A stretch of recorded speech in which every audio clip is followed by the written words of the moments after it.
പ്രൊഫഷണലായിട്ടും മറ്റും നേട്ടം കൈവരിച്ചവർക്കുള്ള ഒരു അവാർഡാണ് കൊടുക്കുന്നത്. നമ്മുടെ ചീഫ് ജസ്റ്റിസാണ് കൊടുക്കുന്നത്. അപ്പോൾ ഇത് പേര് വിളിക്കുന്നവരൊക്കെ ഒന്ന് പെട്ടെന്ന് വരണം.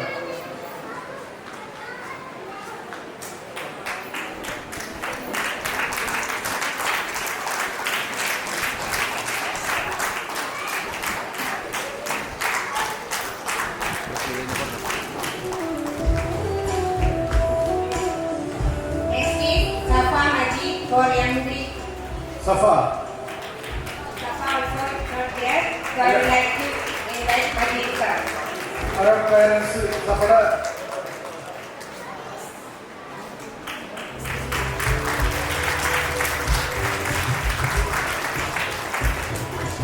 Next, Nima Fatima.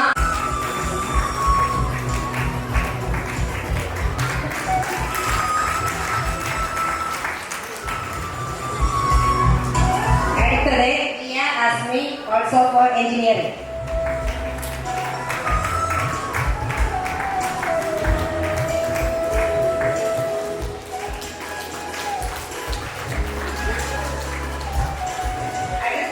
SSLC full A+, now in KA.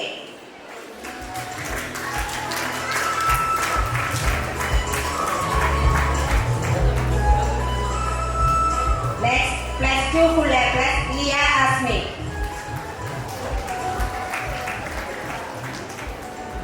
Academic രംഗത്ത് എന്ന പോലെ കലോത്സവ വേദികളിലും നമ്മുടെ കണ്ണെഴുത്ത് കുടുംബത്തിലെ പുതിയ തലമുറക്കാർ ഞങ്ങളും പ്രഗത്ഭരാണെന്ന് തെളിയിച്ചുകൊണ്ട് 3 കുട്ടികൾ ഡിസ്ട്രിക്ട് ലെവലിൽ നിന്ന് സ്റ്റേറ്റ് ലെവലിലേക്ക് സ്ഥാനം നേടിയിട്ടുണ്ട്. അവർക്കുള്ള സ്പെഷ്യൽ ഗിഫ്റ്റുകളും നമ്മുടെ ജസ്റ്റിസ്. അടുത്തതായി റാസി ഉമ്മർ ശാസ്ത്രോത്സവത്തിൽ state first A. Razi Ummer.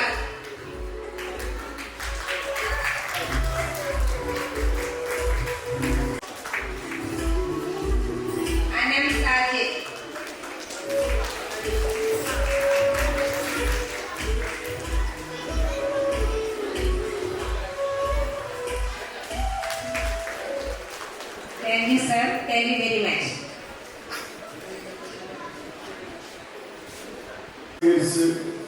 മുഖ്യാതിഥിയായി ഇവിടെ എത്തി.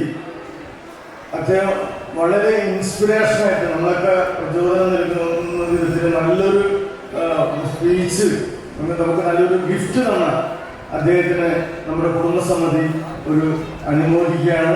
അതിനുവേണ്ടി നമ്മുടെ പ്രസിഡന്റിനെ ക്ഷണിച്ചുകൊള്ളുകയാണ്.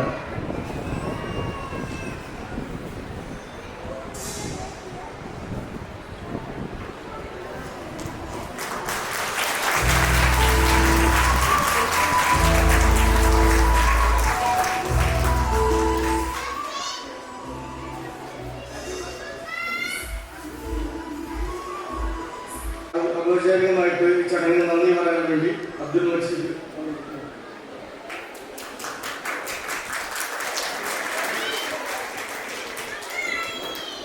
ബഹുമാനപ്പെട്ട അധ്യക്ഷൻ, കണ്ണെഴുത്ത് കുടുംബസമിതിയുടെ പ്രസിഡന്റ് ശ്രീ അബ്ദുൽ സലാം സാഹിബ്, ബഹുമാനായ നമ്മുടെ മുഖ്യ വിശിഷ്ട അതിഥി ജസ്റ്റിസ് CK അബ്ദുറഹീം സാഹിബ്,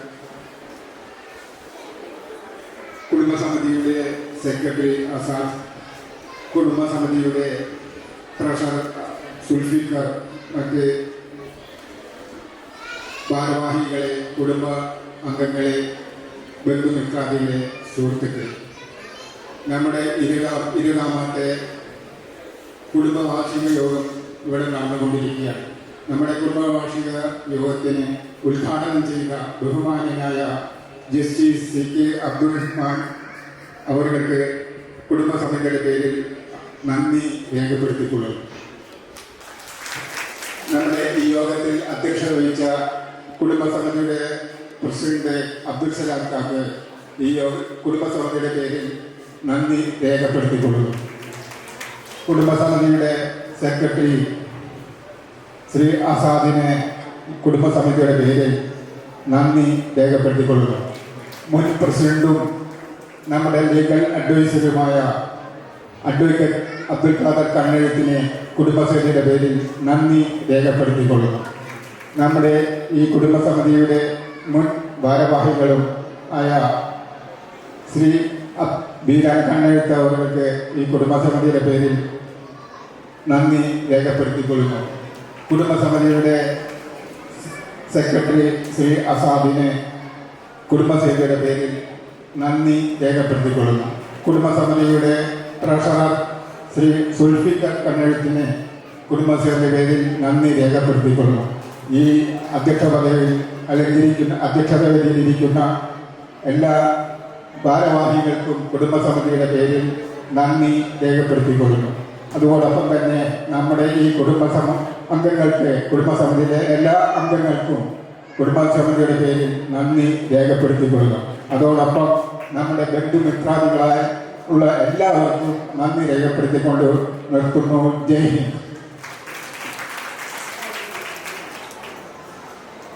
അപ്പോൾ ഇനാഗുറൽ സെഷൻ ഇവിടെ അവസാനിച്ചിരിക്കുകയാണ്. ഇനി വിവിധമായിട്ടുള്ള ബിസിനസ് സെഷൻ, അത് കഴിഞ്ഞാൽ മറ്റേ അക്കാദമിക് സെഷൻ, പിന്നെ കൾച്ചറൽ പ്രോഗ്രാം, അങ്ങനെ നീണ്ടുനിൽക്കുന്ന പരിപാടികളാണ്. എല്ലാവരും ഇതിൽ സഹകരിച്ച് എല്ലാ പരിപാടികളിലും പങ്കെടുക്കണമെന്ന് അഭ്യർത്ഥിക്കുന്നു.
നമ്മുടെ കുടുംബസമിതിയുടെ വളരെ പ്രധാനപ്പെട്ട ഒരു കാര്യം നടത്തിയിട്ടുള്ളത്, അതെല്ലാവരും നിശബ്ദരായി ശ്രദ്ധിക്കണം.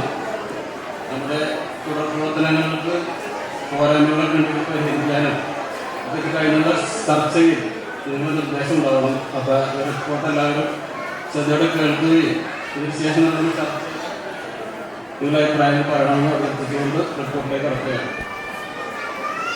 കണ്ണെഴുത്ത് കുടുംബസമിതിയുടെ 18ാമത് വാർഷികവും കുടുംബസംഗമവും 25/12/2022 ഞായറാഴ്ച മർഹൂം മുഹമ്മദ് കുട്ടി മാസ്റ്റർ നഗർ എന്ന് നാമകരണം ചെയ്ത 3 കുടിക കാക്കാപ്പേർക്ക് സീഷോർ ധനാ ഫാമിലിച്ച് നടന്നു. പ്രഭാത ഭക്ഷണം ഉൾപ്പെടെ ഏർപ്പെടുത്തിയ സംഗമത്തിൽ കുടുംബാംഗങ്ങൾ 8:30 എത്തിച്ചേർന്നു. ഏകദേശം 250 മേലെ അംഗങ്ങളെത്തി. നവരൻ ആഷിഖിന്റെ ഗ്രാഹത്തോടുകൂടി യോഗ നടപടികൾ 10 മണിക്ക് തന്നെ ആരംഭിച്ചു. പ്രസിഡന്റ് അഡ്വക്കേറ്റ് അബ്ദുൽ ഖാദർ അധ്യക്ഷത വഹിച്ച യോഗത്തിന് KS സുൽഫിക്കർ സ്വാഗതം പറഞ്ഞു. റിട്ടയേർഡ് ഹൈക്കോടതി ജസ്റ്റിസ് കമാൽ പാഷ ഉദ്ഘാടനവും കുടുംബബന്ധം എന്ന വിഷയത്തിൽ പ്രഭാഷണം നടത്തുകയും ചെയ്തു. തുടർന്ന് നമ്മുടെ കുടുംബാംഗമായ ഹംസയുടെ മരുമകനും എഴുത്തുകാരനും പത്രപ്രവർത്തകനുമായ റഫീഖ് സക്കീറെ ആദരിച്ചു. കൂടാതെ ഗവൺമെന്റ് സർവീസ് പ്രവേശിച്ച സിൻഷാം സിദ്ദിഖ്, സിൻസി സിദ്ദിഖ് എന്നിവരെ അനുമോദിച്ചു. തുടർന്ന് പ്രൊഫഷണൽ കോഴ്സ് പാസ്സായ 6 വിദ്യാർത്ഥികളെയും SLC പാസ്സായ 14 കുട്ടികളെയും +2 പാസ്സായ 9 കുട്ടികളെയും 70 വയസ്സിന് മുകളിൽ പ്രായമുള്ള 17 പേരെയും ഉദ്ഘാടനം ആദരിക്കുകയുണ്ടായി. അനാരോഗ്യം മൂലം സംഗമത്തിന് വരാൻ കഴിയാത്ത 8 മുതിർന്ന കുടുംബാംഗങ്ങളെ സംഗമത്തിന് ഒരാഴ്ച മുമ്പ് അവരുടെ വീടുകളിൽ പോയി ആദരിക്കുകയുണ്ടായി. ദമ്പതികളായ 14 കുട്ടികളെ ഈ ചടങ്ങിൽ ആദരിച്ചു. തുടർന്ന് ലഹരിക്കെതിരെ കുട്ടികൾ അവതരിപ്പിച്ച മനുഷ്യയും പ്രതിജ്ഞയും നടന്നു. പ്രതിജ്ഞ നേഹ ഷമീർ ചൊല്ലിക്കൊടുത്തു. ശേഷം സെക്രട്ടറി KK ബീരാൻ 3 വർഷത്തെ വിശദമായ റിപ്പോർട്ടും അറിവ് ചെലവടക്കം അവതരിപ്പിച്ചു.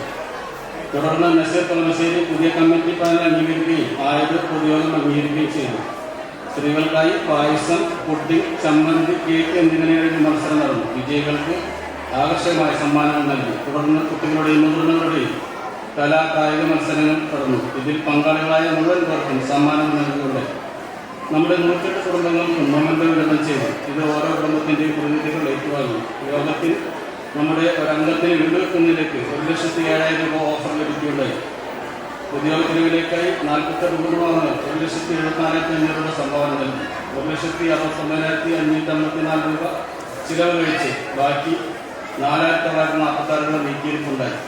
ട്രഷറർ കെ ബക്കർ സാഹിബിന്റെ നന്ദിയോട് യോഗം കൃത്യം 6 മണിക്ക് അവസാനിച്ചു. 8/1/2023 ഞായറാഴ്ച മുഴുവൻ ബസാർ വടക്കുവശം മലിക്കുന്ന ബസ്സിൽ ചേർന്ന യോഗത്തിൽ വെച്ച് മുൻ കമ്മിറ്റി പുതിയ കമ്മിറ്റിക്ക് ചുമതല കൈമാറി. ഈ കമ്മിറ്റിയുടെ ഇതുവരെയുള്ള കാലയളവിൽ 5 എക്സിക്യൂട്ടീവ് കമ്മിറ്റി യോഗങ്ങളും 3 സെക്രട്ടേറിയറ്റ് യോഗങ്ങളും കുടുംബ സംഘവുമായി ബന്ധപ്പെട്ട് 4 സ്വാഗത സംഘ യോഗങ്ങളും നടത്തിയുണ്ടായി. ഈ കാലയളവിൽ നമ്മുടെ 4 കുടുംബാംഗങ്ങൾ മരണപ്പെടുകയുണ്ടായി. അവരെ നാം ഈ യോഗത്തിൽ അനുസ്മരിക്കുന്നു.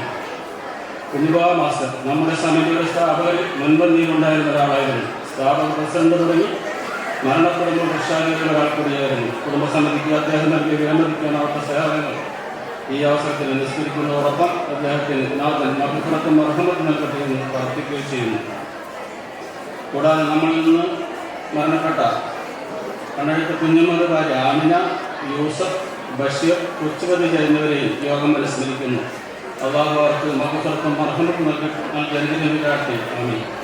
ഈ കാലയളവിൽ നമ്മുടെ കുടുംബാംഗത്തിൻ്റെ വീട് പണിക്ക് സഹായമായി 2,10,500 രൂപയും മറ്റൊരു രംഗത്തിന് ചികിത്സാ സഹായമായി 1,27,000 രൂപയും അംഗങ്ങളുടെ സഹായത്തോടെ നൽകാൻ സാധിച്ചിട്ടുണ്ട്. മുൻ കമ്മിറ്റി തുടങ്ങി വെച്ച 65 അംഗങ്ങളായുള്ള 50,000 രൂപയുടെ നിക്ഷേപ പദ്ധതി പൂർത്തിയായതിനെ തുടർന്ന് 50,000 രൂപയുടെ തന്നെ പുതിയ നിക്ഷേപ പദ്ധതി കമ്മിറ്റിയുടെ കാലയളവിൽ തുടങ്ങിയത് ഭംഗിയായി നടന്നു വരുന്നു. ഇതിൽ 50 പേരാണ് ചേർന്നിട്ടുള്ളത്. ഇതിൽ നിന്ന് സമിതി ലഭിച്ചുള്ള വരുമാനം രേഖപ്പെട്ട് നീക്കിയിരിക്കുന്നു. വിശദമായ കണക്കുകൾ ട്രഷറർ അവതരിപ്പിക്കുന്നതാണ്. 2023 അധ്യയന വർഷം SSLC +2 പരീക്ഷകളിൽ ഉന്നത വിജയം നേടിയ കുട്ടികൾക്ക് 7/12/2023 ബെമ്പല്ലൂർ ശരീഅത്ത് ഇസ്ലാം മദ്രസയിൽ വെച്ച് അനുമോദനവും മോട്ടിവേഷൻ ക്ലാസ് നടത്തുകയുണ്ടായി. നമ്മുടെ കുടുംബ ഡയറക്ടറി പുതുക്കുന്നതുമായി ബന്ധപ്പെട്ട പ്രവർത്തനങ്ങൾ നടന്നു വരികയാണ്. നമ്മുടെ മുഴുവൻ കുടുംബാംഗങ്ങളുടെയും ഡാറ്റയും ഫോട്ടോയും ശേഖരിച്ചു കഴിഞ്ഞു. അത് ഡിജിറ്റൽ രൂപത്തിലാക്കുന്ന പ്രവൃത്തികൾ പൂർത്തിയായി വരുന്നു. അത് പൂർത്തിയാകുന്നവർക്ക് അംഗങ്ങൾക്ക് കൈമാറുന്നതാണ് ഇൻഷാ അല്ലാഹ്.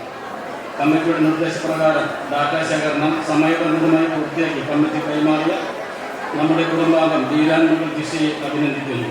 ഈ കമ്മിറ്റിയുടെ തുടർപ്രവർത്തനത്തിന് എല്ലാവിധ നിർദ്ദേശങ്ങളും സഹായ സഹകരണം അഭ്യർത്ഥിച്ചുകൊണ്ട് ഈ റിപ്പോർട്ട് സമർപ്പിക്കുന്നു. അസ്സലാമു അലൈക്കും. നമ്മളെ കുടുംബസമിതിയുടെ 22-24 കണക്കാണ് അവതരിപ്പിക്കുന്നത്. നമുക്കെല്ലാവർക്കും അറിയാം, നമുക്കൊരു സ്ഥിരം നിക്ഷേപ പരിപാടികളോ അല്ലെങ്കിൽ പരിസംഖ്യകളോ ഇല്ല. നമ്മളെന്തെങ്കിലും ആവശ്യങ്ങൾ വരുമ്പോൾ അൽഹംദുലില്ലാഹ് എല്ലാവരും നല്ല രീതിയിൽ സഹകരിക്കാറുണ്ട്. അപ്പോൾ അതിൻ്റെ ഒരു സംക്ഷിപ്ത രൂപമാണ് ഞങ്ങൾ പറയുന്നത്. നമ്മൾ കഴിഞ്ഞ 2/2/23 നമ്മളൊരു കുടുംബാംഗത്തിന് വീട് പണിക്ക് വേണ്ടി ആകെ 20 ആളുകളിൽ നിന്ന് കുടുംബസമിതിയിൽ നിന്ന് 25,000 ഉൾപ്പെടെ 2,42,500 രൂപ 2/2/23 നൽകുകയുണ്ടായി. അതുപോലെ തന്നെ 8/7/24 നമ്മുടെ കുടുംബാംഗത്തിൻ്റെ ചികിത്സയിലേക്ക് 44 വ്യക്തികളിൽ നിന്നായി 1,20,000 രൂപ നൽകുകയുണ്ടായി. കുടുംബസമിതി അക്കൗണ്ടിൽ മുൻ ബാലൻസ് 56,000 രൂപയും ചെലവ് 37,100 രൂപയാണ് ഉണ്ടായിട്ടുള്ളത്. ചെലവ് വീട് പണിക്ക് 25,000, SLC +2 അനുമോദനം 16,650, സ്വാഗത സംഘം രൂപീകരണം 1,450. ഇത് കുടുംബസമിതി അക്കൗണ്ടിൽ ചെലവ് കഴിച്ച് ബാക്കി 18,900 ബാലൻസ് ഉണ്ട്. കുറിയുടെ കണക്ക്, കുറി മുൻ ബാലൻസ് 57,000 രൂപ. നറുക്കെടുപ്പ് നടന്നത് ആകെ ഒരെണ്ണം, അതിൽ 50,000 രൂപ നീക്കിയിരിക്കൊണ്ട് ആകെ 1,07,000 രൂപ. അതിൽ കുറിക്ക് ചെലവ് വന്നിരിക്കുന്നത് 21,061 രൂപ. കുറിച്ചെലവ് പ്രകാരമാണ് മൊബൈൽ വാങ്ങിയത് 7,500, സിം 277, റീചാർജ് 2 കൊല്ലത്ത് 2,794, സ്റ്റേഷനറി വാങ്ങിയത് 490, കുറി നടത്തിപ്പ് ചെലവ് 10,000, ആകെ 21,061 രൂപ. ആകെ ബാലൻസ് ബാങ്കിൽ 18,900, കുറി അക്കൗണ്ടിൽ 85,939. ഇത്തരത്തിലാകെ 1,04,839 രൂപ നമുക്ക് നീക്കിയിരിപ്പുണ്ട്. ഇനി കുറി ഒരു നറുക്കെടുപ്പും കൂടെ ഉണ്ട്. അത് കഴിഞ്ഞാൽ ഇൻഷാല്ലാ 1,54,839 രൂപയാണ്. ഇപ്പോൾ കൂടി 11 നറുക്ക് കഴിഞ്ഞിട്ടുണ്ട്. ഇത്തരത്തിൽ ആകെ വരവ് വീട് പണി, ചികിത്സ, കൂലി, ഓൾഡ് ബാലൻസ് ഉൾപ്പെടെ 5,32,500 രൂപയും ഈ സംഗമത്തിന് നമുക്ക് ഇൻഷാല്ലാ കിട്ടാൻ പോകുന്ന 2 ലക്ഷം കൂട്ടിക്കഴിഞ്ഞാൽ 7,32,500 രൂപയുടെ ആകെ വരവാണ് നമുക്ക് വന്നിട്ടുള്ളത്. അതുപോലെ നമ്മൾ ചികിത്സാ സഹായം, മറ്റു സഹായങ്ങളും ഉൾപ്പെടെ ആകെ ചെലവ് 4,27,661 രൂപ. ഇപ്പോൾ നീക്കിയിട്ട് കഴിഞ്ഞിപ്പോൾ 1,04,839 രൂപ 2 അക്കൗണ്ടിലായിട്ട് നമ്മൾ ബാലൻസ് ഉണ്ട്. ഇൻഷാല്ലാ ആരെങ്കിലും എന്തെങ്കിലും ചർച്ചകളൊക്കെ ഉണ്ടെങ്കിൽ റിപ്പോർട്ടിൻ്റെ ചർച്ചകളിൽ നിങ്ങൾക്ക് എന്തെങ്കിലും നിർദ്ദേശങ്ങളോ അഭിപ്രായങ്ങൾ പറയാവുന്നതാണ്. പിന്നെ നമ്മളെ കുടിയെടുപ്പിന് നമ്മളെ ചീനി ആണ് ഇപ്പോൾ കൈകാര്യം ചെയ്യുന്നത്. അതുപോലെ തന്നെ ദീർഘ വ്യവസായക്കാർക്ക് കൂടുതൽ കാര്യങ്ങൾ കൈകാര്യം ചെയ്യുന്നത്. അവർക്ക് പ്രത്യേകം നന്ദി അറിയിക്കുകയാണ്. അസ്സലാമു അലൈക്കും. ചർച്ച തുടങ്ങുകയാണ്. അതോടൊപ്പം എനിക്ക് ആദ്യം തോന്നുന്നത് വെച്ചാൽ ഇവിടെ ഒരുപാട് യോഗങ്ങൾ നടന്നിരുന്നു. അതിൻ്റെ എണ്ണം നിങ്ങൾ പറഞ്ഞിട്ടില്ല. ആ യോഗത്തിൻ്റെ തീരുമാനങ്ങളും പിന്നെ മറ്റു സാമൂഹിക പ്രവർത്തനങ്ങളൊക്കെ ഒരുപാട് പറയേണ്ടതുണ്ടായിരുന്നു എനിക്ക് തോന്നുന്നു. അങ്ങനെ അതിന് ഭാഗവത്തായ ആൾക്കാരാണ് ഞാൻ. എക്സിക്യൂട്ടീവ് മെമ്പർ എന്നുള്ള വ്യക്തി പലരും ഓർമ്മകളുണ്ട്. അത് നിങ്ങളായിട്ട് പങ്കുവയ്ക്കുന്നുണ്ടെന്നാണ് തോന്നുന്നത്. അത് കുറവായിട്ടല്ലേ പറഞ്ഞത്, പക്ഷെ അങ്ങനെയൊക്കെ ഉണ്ടായിട്ടുണ്ട്. അതാണ് പറയുന്നത്.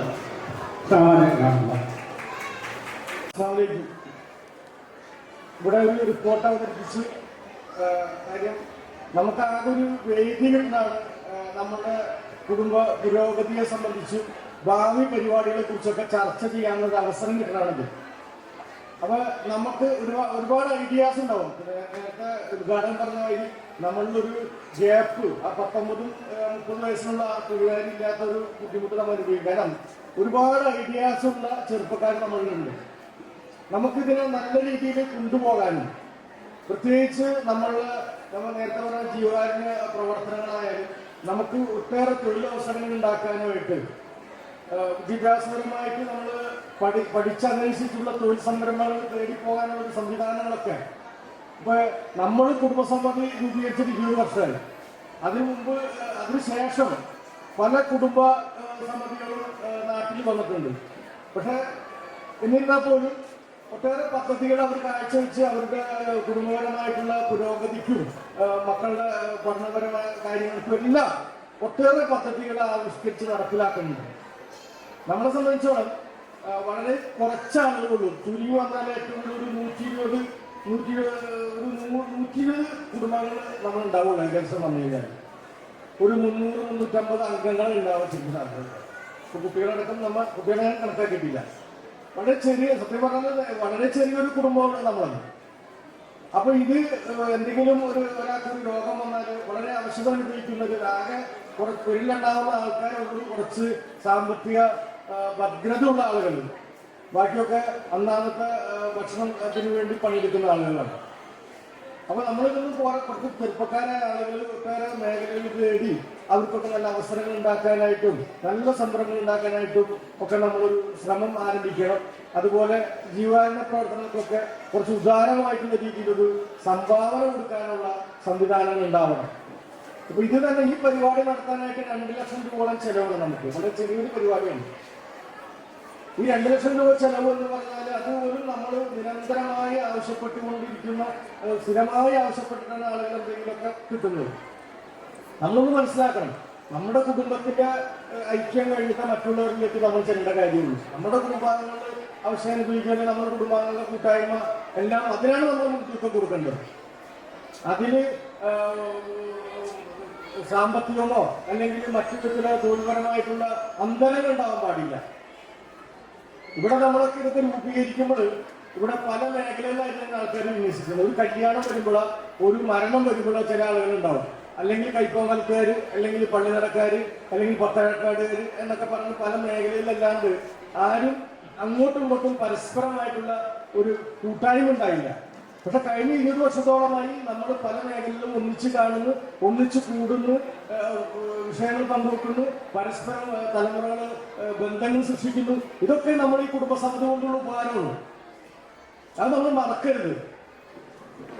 കാരണം ഇത്ര ആളുകൾ നമുക്ക് ഇങ്ങനെ ഇരുന്ന ഒരു വേദി ഉണ്ടാക്കാന്ന് പറഞ്ഞാൽ ഒരു ദിവസം കൊണ്ട് ഉണ്ടാകുന്നില്ല, നിരന്തരമായ നമ്മുടെ സമ്പർക്കം കൊണ്ട് ഉണ്ടാക്കിയാണ്. അല്ലെങ്കിൽ നേരത്തെ പറഞ്ഞ മാതിരി 4 മേഖലയിലായിട്ട് നിൽക്കുമായിരിക്കും.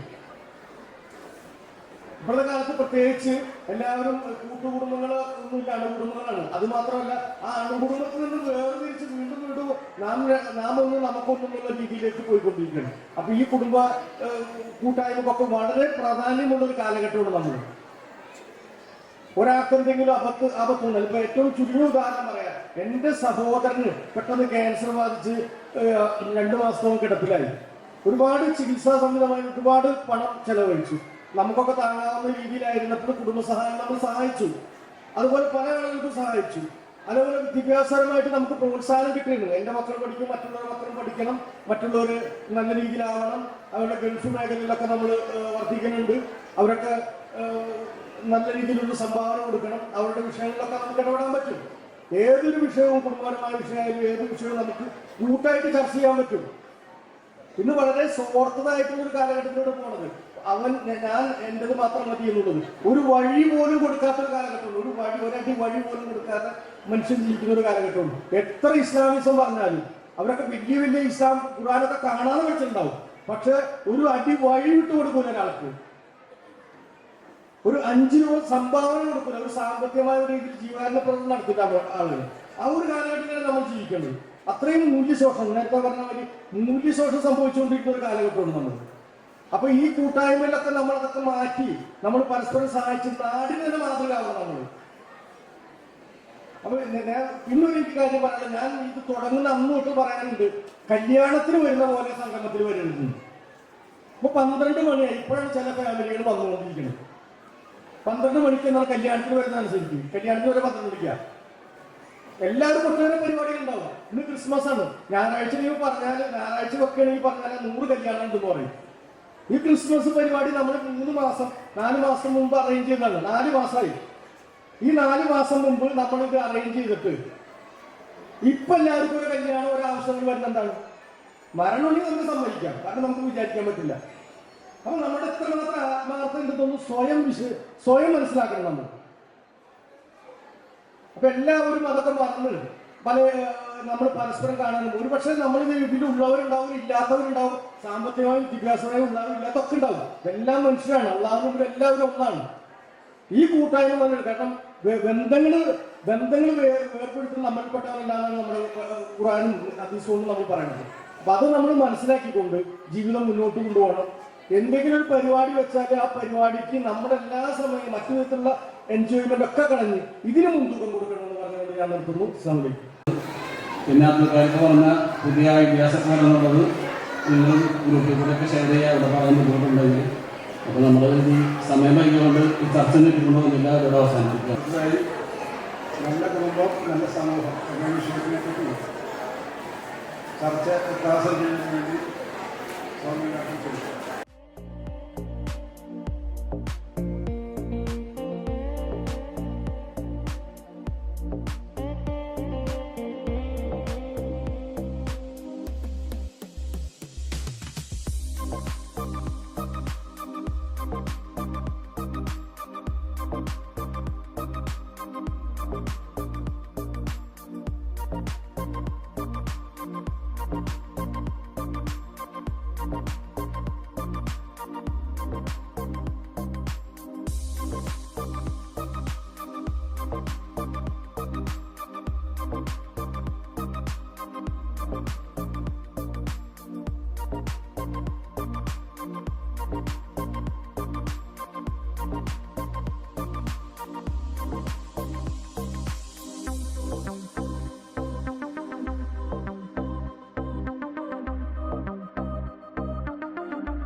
പ്രീ-മെരിറ്റൽ കൗൺസിലാണ് മൈനോറിറ്റി വെൽഫെയർ ഡിപ്പാർട്ട്മെന്റിന്റെ ഗവൺമെന്റ് കേരളയുടെ പ്രീ-മെരിറ്റൽ കൗൺസിലാണ്.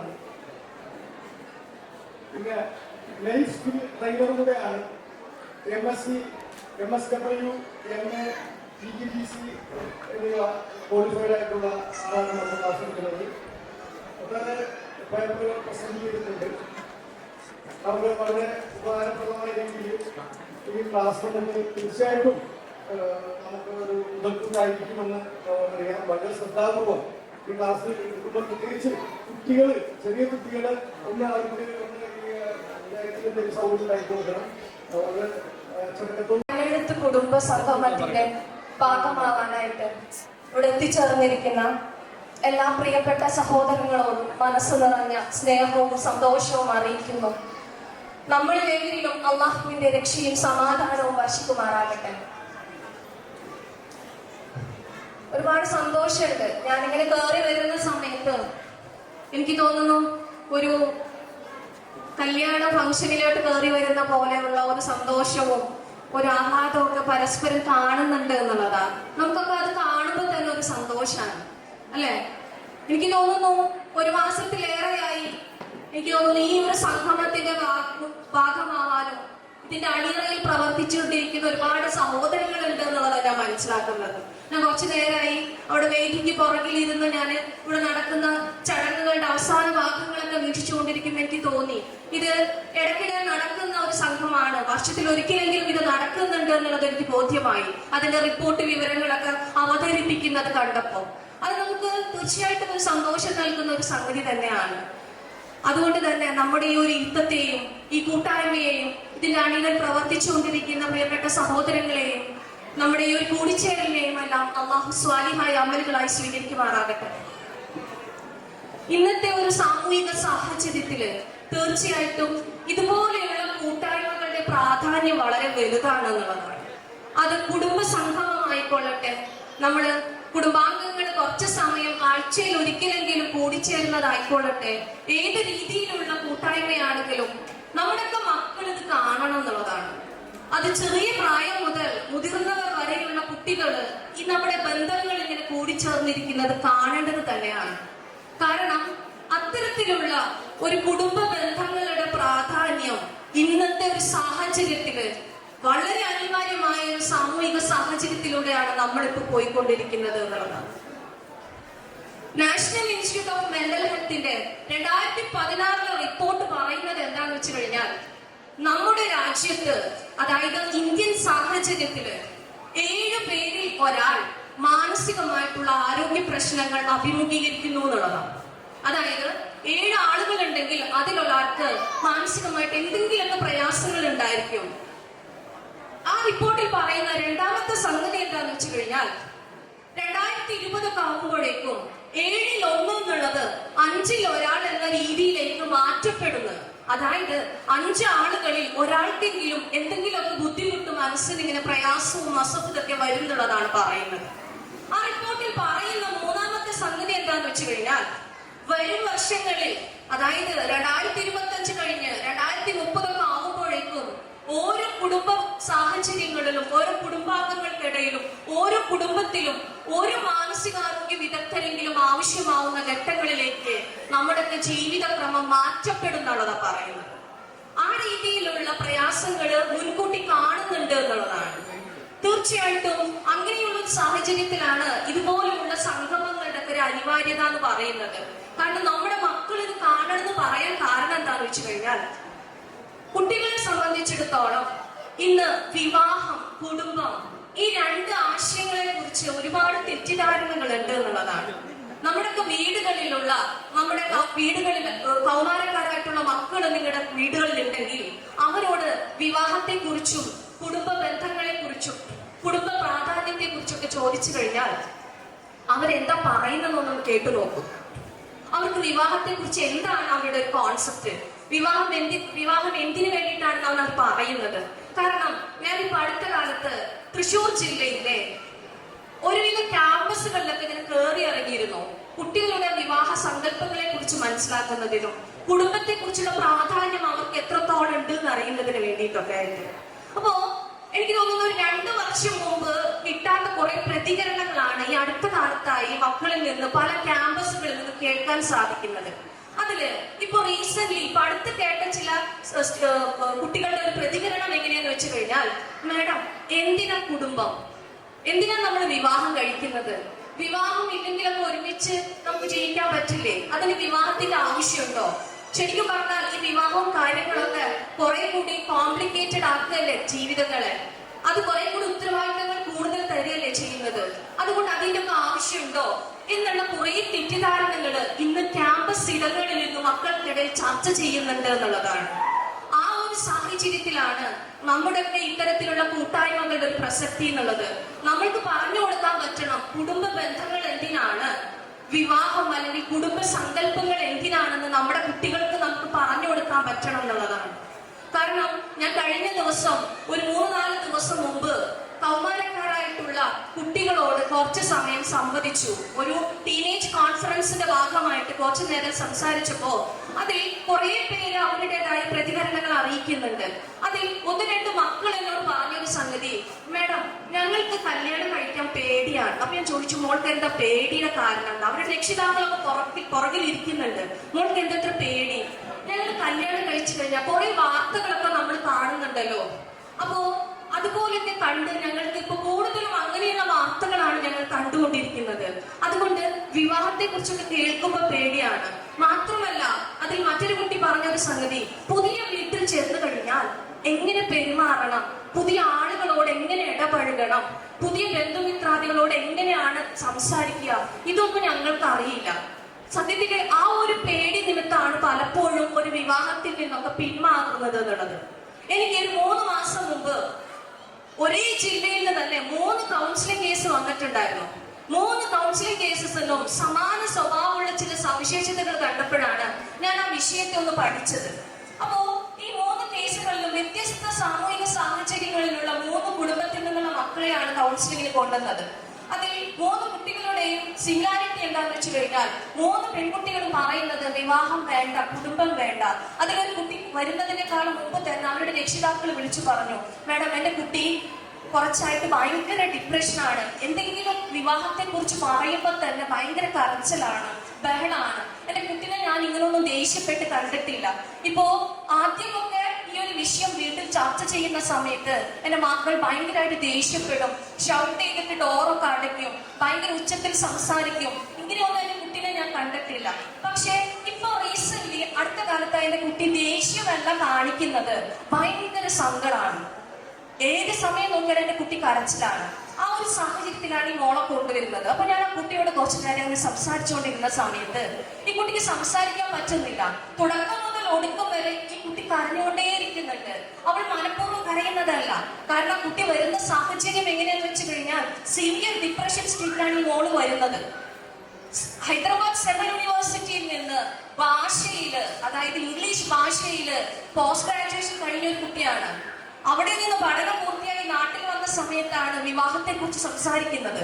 ആ സാഹചര്യത്തിലാണ് ഈ കുട്ടിക്ക് ബുദ്ധിമുട്ട്. അപ്പൊ ഈ മോള് പറയുന്നത് എന്താണെന്ന് വെച്ച് കഴിഞ്ഞാൽ, എനിക്ക് ഇനി പഠിക്കണം, എനിക്ക് ഇന്ത്യക്ക് പുറത്തു പോകണം, ഏതെങ്കിലും വിദേശ സർവകലാശാലയില് സ്കോളർഷിപ്പോട് കൂടി പഠിക്കണം. ഒരുപക്ഷെ വിവാഹം കഴിഞ്ഞാൽ എനിക്ക് പഠിക്കാൻ പറ്റില്ലല്ലോ മാഡം, എനിക്ക് അതുകൊണ്ടാണ് ഭയങ്കര പേടിയാവുന്നത്. ഞാൻ എന്റെ മുന്നിലിരിക്കുന്ന പ്രിയപ്പെട്ട സഹോദരങ്ങളോട് ഈ വിഷയം പറയാൻ കാരണം എന്താണെന്ന് വെച്ച് കഴിഞ്ഞാൽ, ഇന്ന് നമ്മൾ ഏറ്റവും കൂടുതൽ വെല്ലുവിളി നേരിടുന്ന ഒരു വിഷയമാണിത്. നമ്മുടെ ഒക്കെ വീടുകളിൽ ഈ പ്രായത്തിലുള്ള കുട്ടികളുണ്ടെങ്കിൽ അവർ അഭിമുഖീകരിക്കുന്ന വലിയൊരു പ്രതിസന്ധിയും മാനസികമായിട്ടുള്ള ഒരു പ്രയാസമാണെന്നുള്ളതാണ്. നമുക്ക് തുടക്കത്തിൽ നമ്മുടെ കുട്ടികളൊക്കെ പ്രതികരിക്കുമ്പോൾ അത് അവരുടെ കുമ്പായിട്ടോ അല്ലെങ്കിൽ അവരുടെ ആ ഒരു പ്രായത്തിന്റെ അപക്വമായിട്ടുള്ള സംസാരമായിട്ടൊക്കെ തോന്നും. പക്ഷെ അത് ഗൗരവമുള്ള വിഷയമാണെന്ന് കൂടി നമ്മൾ ചിന്തിക്കേണ്ടതുണ്ട് എന്നുള്ളതാണ്. കാരണം ആ പേടി എങ്ങനെയാണ് നമുക്ക് മാറ്റിക്കൊടുക്കാൻ പറ്റുക? കാരണം ഈ മക്കളൊക്കെ പറയുന്നത് എന്താണെന്നറിയോ, 20% വരുന്ന കേസുകളെ വെച്ചുകൊണ്ട് മൊത്തം കുടുംബ സങ്കല്പങ്ങളെയുമെല്ലാം അവർ ജനറലൈസ് ചെയ്തുകൊണ്ടിരിക്കുന്നു എന്നുള്ളതാണ്.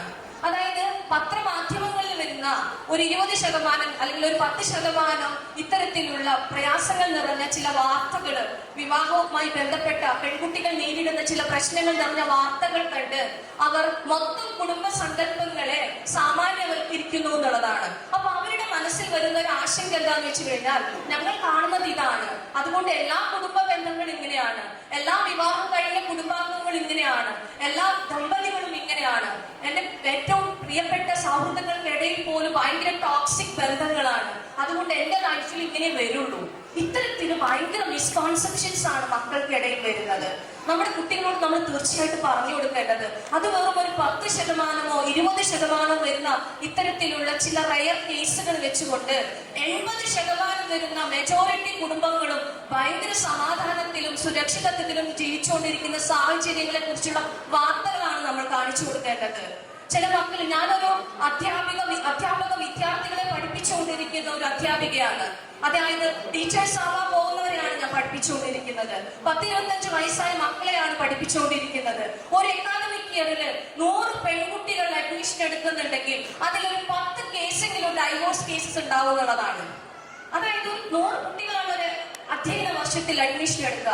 അതിലൊരു 10 കുട്ടികളെങ്കിലും വിവാഹമോചനത്തിന്റെ വക്കിൽ നിൽക്കുന്നവരോ കുടുംബ ബന്ധങ്ങൾ മാറ്റി നിർത്തി സ്വന്തം വീട്ടിൽ നിൽക്കുന്നതോ അല്ലെങ്കിൽ എന്തെങ്കിലുമൊക്കെ പ്രയാസങ്ങൾ നിറഞ്ഞ് വേറിട്ട് നിൽക്കുന്ന സാഹചര്യത്തിലാണ് കുട്ടികൾ പഠിക്കാൻ വരുന്നത് എന്നുള്ളതാണ്. ഞാൻ 8 വർഷമായിട്ട് ഒരേ കോളേജിൽ തന്നെ ജോലി ചെയ്തുകൊണ്ടിരിക്കുന്ന സാഹചര്യത്തിൽ ഇങ്ങനെ നിരന്തരം ഇത്രയധികം കുട്ടികൾ എങ്ങനെയാണ്, ഇത്രയധികം കേസുകൾ എങ്ങനെയാണ് വരുന്നത് എന്നുള്ളത് ഞാനും ഒന്ന് പഠിച്ചപ്പോ ഞാൻ മനസ്സിലാക്കിയ സംഗതി എന്താണെന്ന് വെച്ച് കഴിഞ്ഞാൽ പല മക്കളും പറയുന്നത് എന്താണെന്നറിയോ, ഞങ്ങൾക്ക് ഒന്നുകില്, അതായത് വിവാഹം കഴിച്ച കുട്ടികള്, ഞങ്ങൾക്ക് ഒന്നുകില് കുടുംബജീവിതം അല്ലെങ്കിൽ പഠനം, ഇത് രണ്ടും ഒരുമിച്ച് കൊണ്ടുപോകുമ്പോൾ ഞങ്ങൾ അഭിമുഖീകരിക്കുന്ന വലിയൊരു പ്രതിസന്ധിയുണ്ട്. ഞങ്ങൾക്ക് രണ്ടും ഒരുമിച്ച് ഒരേപോലെ ഭംഗിയായി സന്തോഷത്തോടെ സമാധാനത്തോടെ കൊണ്ടുപോകാൻ ഞങ്ങൾക്ക് പറ്റണില്ല. അതുകൊണ്ട് ഞങ്ങൾ ചിലപ്പോൾ ചില ഘട്ടങ്ങളിൽ ഒരു തീരുമാനം എടുക്കും, ഏതെങ്കിലും ഒന്നങ്ങോട്ട് ഡ്രോപ്പ് ഔട്ട് ചെയ്യാം, ഏതെങ്കിലും ഒന്നിന് മാത്രം ശ്രദ്ധ കേന്ദ്രീകരിക്കാം, അതേ ഞങ്ങൾക്ക് പറ്റുന്നുള്ളൂ എന്നുള്ള ഒരു തീരുമാനത്തിൽ കുട്ടികൾ എത്തിച്ചേരുന്ന ഒരു അവസ്ഥ ഇന്ന് കാണുന്നുണ്ട്. പല കുട്ടികളുടെയും ഒരു മാനസികാവസ്ഥ എന്താന്ന് വെച്ച് കഴിഞ്ഞാൽ ഇനി പഠിക്കാൻ പറ്റില്ലേ, കാരണം വലിയ വലിയ സ്വപ്നങ്ങളുള്ള മക്കളാണ് നമ്മുടെയൊക്കെ വീടുകളിലുള്ളത്. പെൺകുട്ടികളാണെങ്കിലും ആൺകുട്ടികളാണെങ്കിലും പഠിക്കണം. ഏതെങ്കിലും ഒരു കുട്ടി, നമ്മുടെ വീട്ടിലുള്ള കുട്ടിക്ക് പഠിക്കണം, ജോലി ചെയ്യണം എന്ന് ആഗ്രഹമില്ലാത്ത ഏതെങ്കിലും മക്കളുണ്ടോ നമ്മുടെ വീട്ടിൽ? ഒരിക്കലും ഉണ്ടാവില്ല. എല്ലാ കുട്ടികളും വലിയ വലിയ സ്വപ്നങ്ങളായി നടക്കുന്ന കുട്ടികളാണ്. അപ്പോ നമ്മൾ അവരുടെ സ്വപ്നത്തെ ഇല്ലാതാക്കുന്ന ഒരു ചിന്തയോ സംസാരമോ എല്ലാവർക്കും ഇട്ടുകൊടുക്കേണ്ടത്. വിവാഹം ഒരിക്കലും സ്വപ്നത്തിന് ഒരു തടസ്സമല്ല. ഒരു കുടുംബം ഉണ്ടായതുകൊണ്ട് ഒരിക്കലും അവരുടെ സ്വപ്നങ്ങൾ ഇല്ലാതാവുന്നില്ല. കുടുംബ ജീവിതവും അവരുടെ ഔദ്യോഗിക ജീവിതവും ഒരുപോലെ ഭംഗിയായി കൊണ്ടുപോകാൻ പറ്റുന്നത് നമ്മുടെ കുട്ടികളെ ബോധ്യപ്പെടുത്തി കൊടുക്കണം. അത്തരത്തിലുള്ള കുടുംബ ബന്ധങ്ങളുണ്ട് നമുക്ക് കാണിച്ചു കൊടുക്കണം. അത്തരത്തിൽ സമാധാനത്തിന് ജീവിക്കുന്ന പെൺകുട്ടികളും കുടുംബജീവിതങ്ങളും ഉണ്ട് എന്നുള്ള എക്സാമ്പിളുകൾ വെച്ച് നമുക്ക് കാണിച്ചു കൊടുക്കാൻ പറ്റണം എന്നുള്ളതാണ് നമ്മുടെ മക്കൾക്ക്. അതാണ് നമുക്കിന്ന് ചെയ്യാൻ പറ്റുള്ളൂ. കാരണം ഇന്ന് നമ്മൾ കാണുന്ന ഒരു വലിയ പ്രതിസന്ധി, പല കുട്ടികളും, നമ്മുടെയൊക്കെ വീടുകളിലുള്ള കുട്ടികളെ നമ്മളൊന്ന് സംസാരിച്ചു നോക്കും കുറച്ച് സമയം, അവരെല്ലാവരും പറയുന്നത് എന്താണെന്നറിയോ, ഞങ്ങൾക്ക് കേരളത്തിന് പുറത്തു പോകണം, ഞങ്ങൾക്ക് ഏതെങ്കിലും ഇന്ത്യക്കകത്ത് ഏതെങ്കിലും സെൻട്രൽ യൂണിവേഴ്സിറ്റിയിൽ പോയി പഠിക്കണം, ഏതെങ്കിലും CUT എൻട്രൻസ് എഴുതി ഏതെങ്കിലും കേന്ദ്ര സർവകലാശാലയിൽ പോയി പഠിക്കണം ഞങ്ങൾക്ക്. കാരണം അവർ വിചാരിക്കുന്നത് ഒരുപക്ഷെ കേരളത്തിൽ നിന്നാലോ ഈ ഒരു സാഹചര്യത്തിൽ നിന്നാലോ ചിലപ്പോൾ സ്വാതന്ത്ര്യം ഹനിക്കപ്പെടുന്നോ അല്ലെങ്കിൽ പെട്ടെന്ന് വിവാഹം കഴിച്ചു പോകുന്നൊക്കെയുള്ളൊരു ഭയമുണ്ട്. ആ ഭയമാണ് നമ്മൾ ഇല്ലാതാക്കേണ്ടത്. ഒരിക്കലും അവരുടെ സ്വപ്നങ്ങൾക്ക് ഒരിക്കലും തടസ്സമുണ്ടാക്കുന്ന ചർച്ചകൾ നടത്താതെ അവരുടെ സ്വപ്നത്തോടൊപ്പം തന്നെ അവർക്ക് നല്ലൊരു കുടുംബ ജീവിതം ഉണ്ടാക്കി കൊടുക്കാനുള്ള ചർച്ചകളാണ് നമ്മൾ നടത്തേണ്ടത്. നമ്മുടെ കുഞ്ഞുങ്ങളുടെ ഭയമാണ് നമ്മൾ ഇല്ലാതാക്കി കൊടുക്കേണ്ടത്. കാരണം നമ്മുടെ കേരളം ഇനി അഭിമുഖീകരിക്കാൻ പോകുന്ന ഒരു വലിയ പ്രതിസന്ധി എന്താന്ന് വെച്ച് കഴിഞ്ഞാൽ, വെറും വയോജനങ്ങൾ മാത്രം ഉണ്ടാകുന്ന ഒരു സാമൂഹിക സാഹചര്യത്തിലേക്ക് നമ്മുടെ കേരളം പോകാൻ സാധ്യതയുണ്ട്. കാരണം എല്ലാ കുടുംബങ്ങളിലും മക്കൾ പലപ്പോഴും വിദേശ സർവകലാശാലയിലും കേരളത്തിന് പുറത്തു പോയി കഴിഞ്ഞാൽ പിന്നെ നമ്മുടെ കുടുംബങ്ങളിൽ ആരുണ്ടാവുന്നത്? വെറും പ്രായമായവർ മാത്രം ഉണ്ടാവുന്ന ഒരു സാഹചര്യങ്ങളിലേക്ക് നമ്മുടെ കുടുംബങ്ങൾ മാറപ്പെടുന്ന ഒരു സാഹചര്യം നമ്മൾ ഒരു 10 വർഷം കഴിഞ്ഞാലുള്ള ഒരു അവസ്ഥയാണ് നമ്മൾ പറയുന്നത്. അത് നമ്മൾ മുൻകൂട്ടി കാണണം. അപ്പോൾ തീർച്ചയായിട്ടും നമ്മുടെ കുട്ടികളെ നമുക്ക് എങ്ങനെയാണ് നല്ല ബന്ധങ്ങൾ കാണിച്ചു കൊടുക്കാൻ പറ്റുക, നല്ല കുടുംബ ബന്ധങ്ങൾ എങ്ങനെ കാണിച്ചു കൊടുക്കാൻ പറ്റുക? ഇതിന് ഒരേ ഒരു വഴിയേ ഉള്ളൂ, നമുക്ക് കാണിച്ചു കൊടുക്കാൻ പറ്റണം. നല്ല കുടുംബങ്ങളുണ്ട്, വാപ്പയും ഉമ്മയും എങ്ങനെയാണ് സമീപിക്കുന്നത് നമ്മുടെ കുട്ടികൾ കാണണം. എന്റെ വാപ്പയും ഉമ്മയും നല്ല രീതിയിലാണോ സംസാരിക്കുന്നത്, എന്റെ കുടുംബത്തില് സന്തോഷമുണ്ടോ, സമാധാനമുണ്ടോ, എന്റെ വാപ്പിച്ച് എങ്ങനെയാണ് ഉമ്മയോട് സംസാരിക്കുന്നത്, എന്റെ ഉമ്മ എങ്ങനെയാണ് വാപ്പയോട് പെരുമാറുന്നത്, എന്റെ ഉമ്മ അയൽപക്കവുമായിട്ടൊക്കെ എന്തെങ്കിലുമൊക്കെ ബന്ധമുണ്ടോ, അയൽപക്കത്തുള്ളവർ എന്റെ വീട്ടിലേക്ക് വീടുകളിലേക്ക് വരുന്നുണ്ടോ? എന്റെ ഉമ്മയ്ക്കും അപ്പയും കുടുംബാംഗങ്ങളുമായിട്ട് മറ്റു ബന്ധുമിത്രാദികളുടെ വീടുകളിലോട്ട് ആഴ്ചയിൽ ഒരിക്കലെങ്കിലും പോകുന്നുണ്ടോ? അല്ലെങ്കിൽ ഏറ്റവും ചുരുങ്ങിയത് മാസത്തിൽ ഒരിക്കലെങ്കിലും മറ്റ് ഫാമിലി മെമ്പേഴ്സിന്റെ വീടുകളിലേക്ക് സന്ദർശനം നടത്തുന്നുണ്ടോ? അവിടെയുള്ളവർ എന്റെ വീട്ടിലോട്ട് വരുന്നുണ്ടോ? ഇതൊക്കെ നമ്മുടെ കുട്ടികൾ വീക്ഷിക്കുന്നുണ്ട് എന്നുള്ളതാണ്. ഇപ്പോ ഈ ഹാളിനകത്ത് നിങ്ങളുടെ കൂടെ വന്ന ഒരുപാട് ചെറിയ മക്കളുണ്ട് അല്ലെ? 10 വയസ്സിനുള്ളിലുള്ള കുട്ടികളുടെ പ്രത്യേകത എന്താന്ന് വെച്ച് കഴിഞ്ഞാൽ അവർ ഒരു സ്കാനർ പോലെയാണ്, സ്പോഞ്ച് പോലെയാണ്. കാണുന്നത് എന്തോ ഒപ്പിയെടുക്കും. നമ്മൾ പറയില്ലേ സ്കാനറിന്റെ പ്രത്യേകത എന്താ? കാണുന്നത് അതേപടി ഒപ്പിയെടുക്കും. അവർ കാണുന്ന കാഴ്ചകൾ, അവർ കേൾക്കുന്ന കേൾവികൾ, എന്തൊക്കെയാണോ അവർ കാണുന്നത്, ഇതൊക്കെ അതേപടി മനസ്സിലോട്ട് വെക്കുന്നുള്ളതാണ്. അപ്പോ നമുക്ക് നല്ല ബന്ധങ്ങളുള്ള, നല്ല രീതിയിലുള്ള കുടുംബാന്തരീക്ഷമുള്ള സാഹചര്യങ്ങളാണ് നമ്മുടെ കുട്ടികൾക്ക് കാണിച്ചു കൊടുക്കേണ്ടത്. ആ രീതിയിലുള്ള നല്ല രീതിയിലുള്ള സംസാരങ്ങൾ നമ്മുടെ വീട്ടിലൊക്കെ നടക്കേണ്ടതുണ്ട് എന്നുള്ളതാണ്. ഞാൻ ഒരിക്കൽ ഒരു 3-4 മാസം മുമ്പ് ഞാനൊരു ഹാളിൽ ക്ലാസ് എടുത്തുകൊണ്ടിരിക്കുന്ന സമയത്ത്, കുറെ കൂടി മുതിർന്ന സഹോദരങ്ങളോട് സംസാരിച്ചുകൊണ്ടിരിക്കുന്ന സമയത്ത്, ക്ലാസ് കഴിഞ്ഞ് തിരിച്ചു മടങ്ങാൻ നേരം ഒരു ഉമ്മ എന്നോട് പറഞ്ഞു, മോളെ എനിക്ക് കുറച്ച് സമയം സംസാരിക്കാനുണ്ട്. അപ്പൊ ഞാൻ പറഞ്ഞു, എന്റെ ക്ലാസ് ഒക്കെ കഴിഞ്ഞു ഉമ്മ, നമുക്ക് കുറച്ചു നേരം സംസാരിക്കാം. ഒരു 60 വയസ്സിന് മുകളിലുള്ള ഒരു ഉമ്മയായിരുന്നു. അപ്പോ ആ ക്ലാസ്സിന് ശേഷം ആ ഓഡിറ്റോറിയത്തിന്റെ ഒരു മൂലയില് ഞാൻ ആ ഉമ്മയും മൊത്തം കുറച്ച് സമയം ഇങ്ങനെ ഇരുന്ന സമയത്ത് ആ ഉമ്മ എന്നോട് പറഞ്ഞൊരു സംഗതി എന്താണെന്ന് വെച്ച് കഴിഞ്ഞാൽ, ഞാൻ താമസിക്കുന്നത് ഈ ഓഡിറ്റോറിയത്തിന്റെ തൊട്ടടുത്ത് തന്നെയാണ് എന്റെ വീട്. എന്റെ വീട്ടിൽ ഞാനും എന്റെ ഭർത്താവും മാത്രമേ ഉള്ളൂ. എന്റെ ഭർത്താവിന് പുറത്ത് ബിസിനസ്സാണ് ജോലി, തൊട്ടടുത്ത് തന്നെയാണ്, ഒരു 2-3 കിലോമീറ്റർ അപ്പുറമാണ് എന്റെ ഭർത്താവ് ബിസിനസ് ചെയ്യുന്നത്. വൈകുന്നേരം അദ്ദേഹം എപ്പോഴും നേരം വൈകിയാണ് വീട്ടിലേക്ക് വരുന്നത്. അപ്പോ വീട്ടിലാണെങ്കിൽ വേറെ ആരുമില്ല, എന്റെ മക്കളൊക്കെ വിദേശത്താണ്. അപ്പോ ഞാൻ ഒറ്റയ്ക്ക് വീട്ടിൽ ഉണ്ടാവാറുള്ളൂ. അപ്പോ ഞാൻ രാത്രിയാവുമ്പോ എന്റെ ഭർത്താവിന്റെ വണ്ടിയുടെ ശബ്ദം കേൾക്കുമ്പോ വാതിൽ തുറന്ന് പുറത്തേക്ക് വരും. പുറത്തേക്ക് വന്ന് ഇദ്ദേഹം വണ്ടിയിൽ നിന്ന് ഇറങ്ങുന്നത് കാണുമ്പോൾ ഞാൻ അദ്ദേഹത്തോട് ചോദിക്കും, എന്താ നിങ്ങൾ ഇത്ര നേരം വൈകിയതെന്ന് ചോദിക്കും.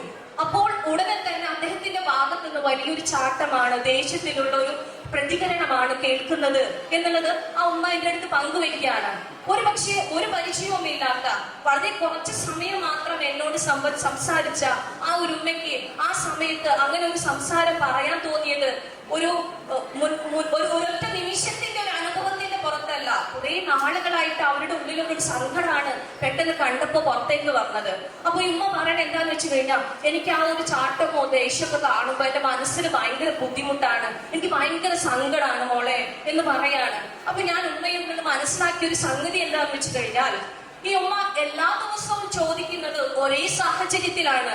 ആ ഉപ്പ വരുന്നു, രാത്രിയാവുമ്പോ വണ്ടിയുടെ ശബ്ദം കേൾക്കുന്നു, ഉമ്മ വാതില് തുറക്കുന്നു, ഉപ്പ കയറി വരുന്ന സമയത്താണ് ഉപ്പ ചോദിക്കുന്നത്. ഒരുപക്ഷെ ആ ഉപ്പ വാതിൽ തുറന്ന് അകത്തേക്ക് കയറി, അല്ലെ, ഇവർ 2 പേര് മാത്രമേ ഉള്ളൂ ഈ വീട്ടിൽ, 2 പേരേ ഉള്ളൂ, വേറെ ആരും സംസാരിക്കാനില്ല. സ്വാഭാവികമായിട്ടും അദ്ദേഹം രാവിലെ പോയ വ്യക്തിയാണ്. അപ്പൊ അദ്ദേഹത്തിന് തീർച്ചയായിട്ടും ഒന്ന് ഫ്രഷ് ആവേണ്ടി വരും, കുളിക്കേണ്ടി വരും. അപ്പൊ ഒന്ന് കുളിച്ച് മേല് കഴുകി വരട്ടെ. വരുന്ന സമയത്ത് ആ ഉമ്മയ്ക്ക് വേണമെങ്കിൽ 2 ഗ്ലാസ് ചായ ഒക്കെ എടുക്കാം, കാരണം ആ വീട്ടിൽ വേറെ ആരുമില്ല, ഉപ്പാക്ക് മാത്രമായിട്ട് എടുക്കണ്ട. ആ ഉപ്പ കുടിക്കുന്ന സമയത്ത് ഉമ്മാക്കും വേണമെങ്കിൽ 1 ഗ്ലാസ് എടുക്കാം. 2 പേർക്കും അവർ എപ്പോഴും ഇരിക്കുന്ന ഒരു സ്ഥലത്ത് ഇരുന്ന് ആ ചായ ഒന്ന് കുടിക്കാം. കുടിക്കുന്ന സമയത്ത് വേണമെങ്കിൽ ആ ഉമ്മാക്ക് ചോദിക്കാം, ഞാൻ കുറെ നേരമായിട്ട് നിങ്ങളെ കാത്തിരിക്കരുത്, അല്ലെ, കുറച്ചും കൂടി നേരത്തെ നിങ്ങൾ വന്നിരുന്നെങ്കിൽ നമ്മൾ കുറച്ച് സമയമൊക്കെ നമുക്കൊന്ന് മുണ്ടിയും പറഞ്ഞൊക്കെ ഒന്ന് ഇരുന്നൂടെ, ഞാൻ പകൽ സമയമൊക്കെ ഒറ്റയ്ക്ക് ഇരുന്നു, നിങ്ങൾക്കൊന്ന് കുറച്ച് നേരത്തെ വരായിരുന്നെങ്കിൽ നമുക്ക് കുറച്ച് അധികം സമയം ഒന്ന് സംസാരിച്ചിരിക്കാലോ എന്ന് ചോദിച്ചിരുന്നെങ്കിൽ ഒരുപക്ഷെ ആ ഉപ്പ പ്രതികരിക്കുമായിരുന്നു, ഞാനൊന്ന് കുറച്ച് നേരത്തെ ഇറങ്ങിയില്ലേ, ഞാൻ കുറച്ച് നേരത്തെ ഇറങ്ങി, റോഡിലോട്ട് ഇറങ്ങിയപ്പോൾ കുറച്ച് ഫ്രണ്ട്സിനെ കണ്ടു നിന്നു, അവരോട് കുറച്ചു നേരം സംസാരിച്ചു. പിന്നെ ഞാൻ അങ്ങനെ പള്ളിയിൽ കയറിയപ്പോ കുറച്ച് വേറെ സുഹൃത്തുക്കളെ കണ്ടു, അവരോട് സംസാരിച്ചിരുന്നു. പിന്നെ സമയം പോയത് അറിഞ്ഞില്ല. നമ്മൾ ഈ ഉമ്മ ചോദിച്ചത് ഒരേ കാര്യം തന്നെയാണ്, എന്താ വൈകിയത്, അല്ലെ? പക്ഷേ ചോദിച്ച രീതിയിൽ വ്യത്യാസം വന്നു, ചോദിച്ച സാഹചര്യത്തിൽ വ്യത്യാസം വന്നു, ആശയം ഒന്ന് തന്നെയായിരുന്നു എന്നുള്ളതാണ്. ഇതൊക്കെ നമ്മുടെ ജീവിതത്തിൽ വന്നു പോകുന്ന ചില അവസ്ഥകളാണ്, അല്ലെ?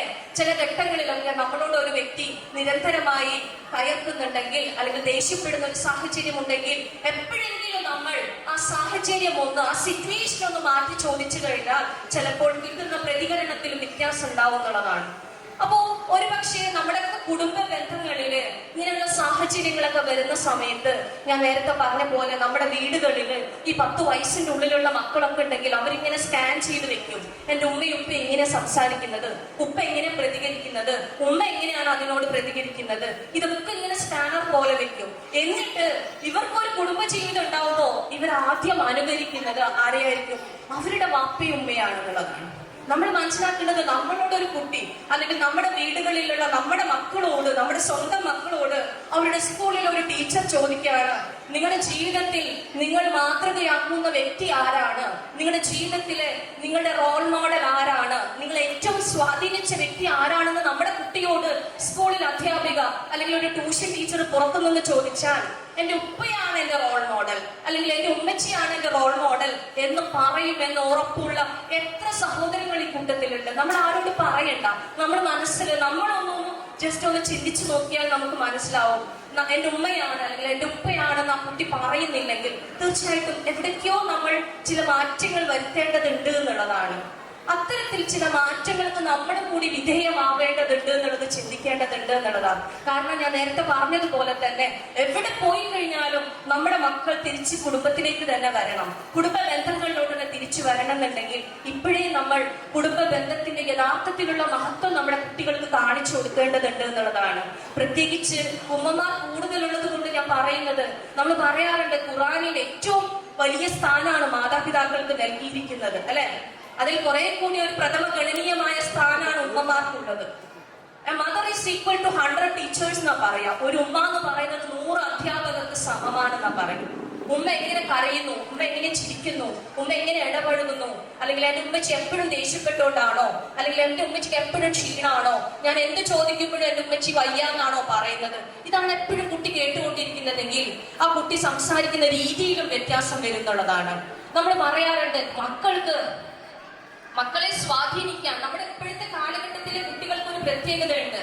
2000-ന് ശേഷം ജനിച്ച മക്കള്, പ്രത്യേകിച്ച് 2010-ന് ശേഷം ജനിച്ച മക്കള് നമ്മള് ആൽഫ യുഗത്തിലെ കുട്ടികളെന്നാ പറയാം.